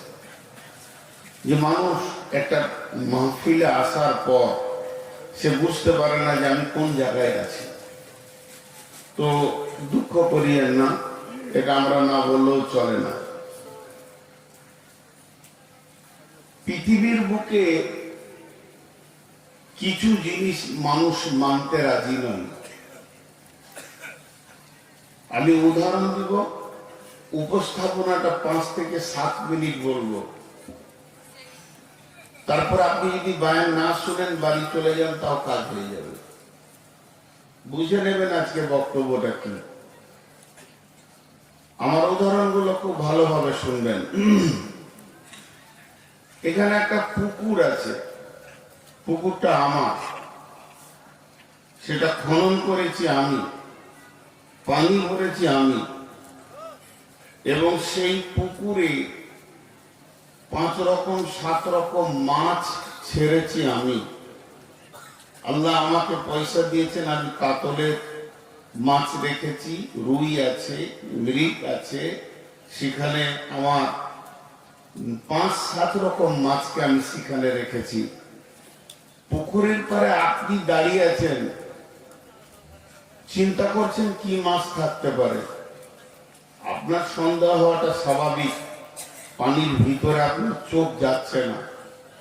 কিন্তু আমি তো মালিক, আমি তো বলছি যে 5 রকম মাছ আছে, বাকি যেগুলো এমনি হয়ে যায় আল্লাহ দিয়ে দেন, সেগুলো বাদ। তো আপনার বুঝতে অসুবিধা হয় কেন? বুঝে নিতে হয় যে না, ওটাই ঠিক। তো এই পৃথিবীর বুকে যতগুলি মানুষ আছে, মানুষ বাদ দিয়ে অন্য প্রাণীদের কথা আপাতত বাতিল ঘোষণা করে দিলাম। তো এই মানুষের ভিতরে আল্লাহ শিক্ষিত রেখেছেন, মূর্খ রেখেছেন, এবং আল্লাহ সাক্ষর রেখেছেন, নিরক্ষর রেখেছেন। আল্লাহর জমিনে আল্লাহ রেখেছেন, এবং আল্লাহ তার শিষ্টাচার বলে দিয়েছেন কিভাবে চলবে। যেমন একটা উদাহরণ একটু আগে দিলাম, তো আল্লাহ তো জানেন যে আমার বান্দাদের ভিতরে মূর্খ আছে। এখন আমি হাত পাড়াইলাম আর একটা কাগজ আর কলম নিয়ে ফর্ম ফিল আপ করতে শুরু করলাম। হাত পাড়ায় লোক সংখ্যা কত? না 2000 হলো, 2000। এর মধ্যে ডাক্তার কত? না 200, থাকলো 1800। মাস্টার কত? না 500, তাহলে থাকলো 1300। চাষি কৃষক কত? না 1000, থাকলো 300। মূর্খ কয়টা? সবাই চুপ। কেউ নিজের নামে এই মূর্খ টিকটা নেবে না, অথচ আল্লাহ বলছে আছে আমি মূর্খ, এটা কেউ বলতে রাজি নেই।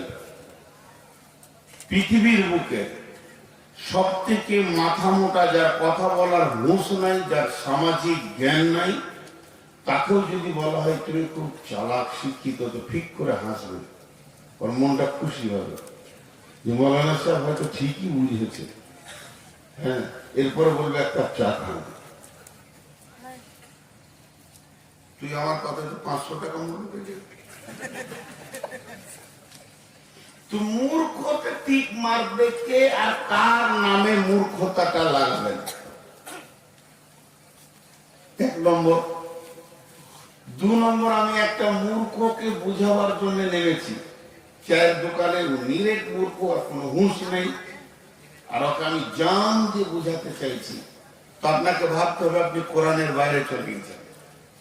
কোরআন বলছে ওয়াইদা খাতাবাহুমুল জাহিলুনা কালু সালামা, তুমি পালিয়ে যাও সেখান থেকে সালাম দিয়ে।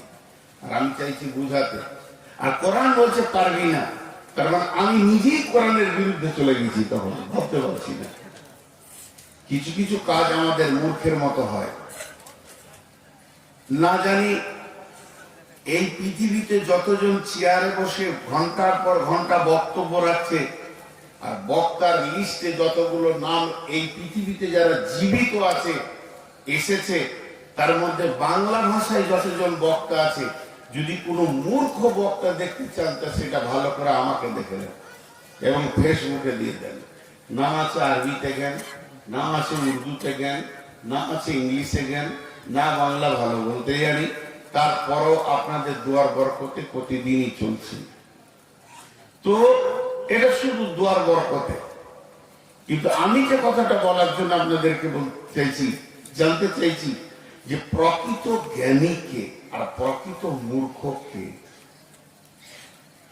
প্রকৃত জ্ঞানীর ডেফিনেশন কি, তার সংজ্ঞাটা কি? জি ভাই, আফসোস কিছু শিক্ষিত মূর্খের কাজ করে। বিশেষ করে বেশ কিছু জালসা তাল্লা আমাকে নিয়ে যাওয়ায়, তো জালসা কমিটি ফোন করবে, বলেন আসবেন ইনশাআল্লাহ, ডেটটা লিখেছেন ইনশাআল্লাহ, হ্যাঁ ভাই লেখা হয়ে গেছে, তাহলে আমরা কাগজ ছাপতে পারি। জি আপনারা কাজ চালিয়ে যান, আরো বক্তা দেখেন। তা আপনার দেখেই যে এই বলতে বলতে শেষকালে বলবে জালসাটা আপনার উপরই ভরসা। এবার বলেন ভরসা কার উপরে করতে হয়?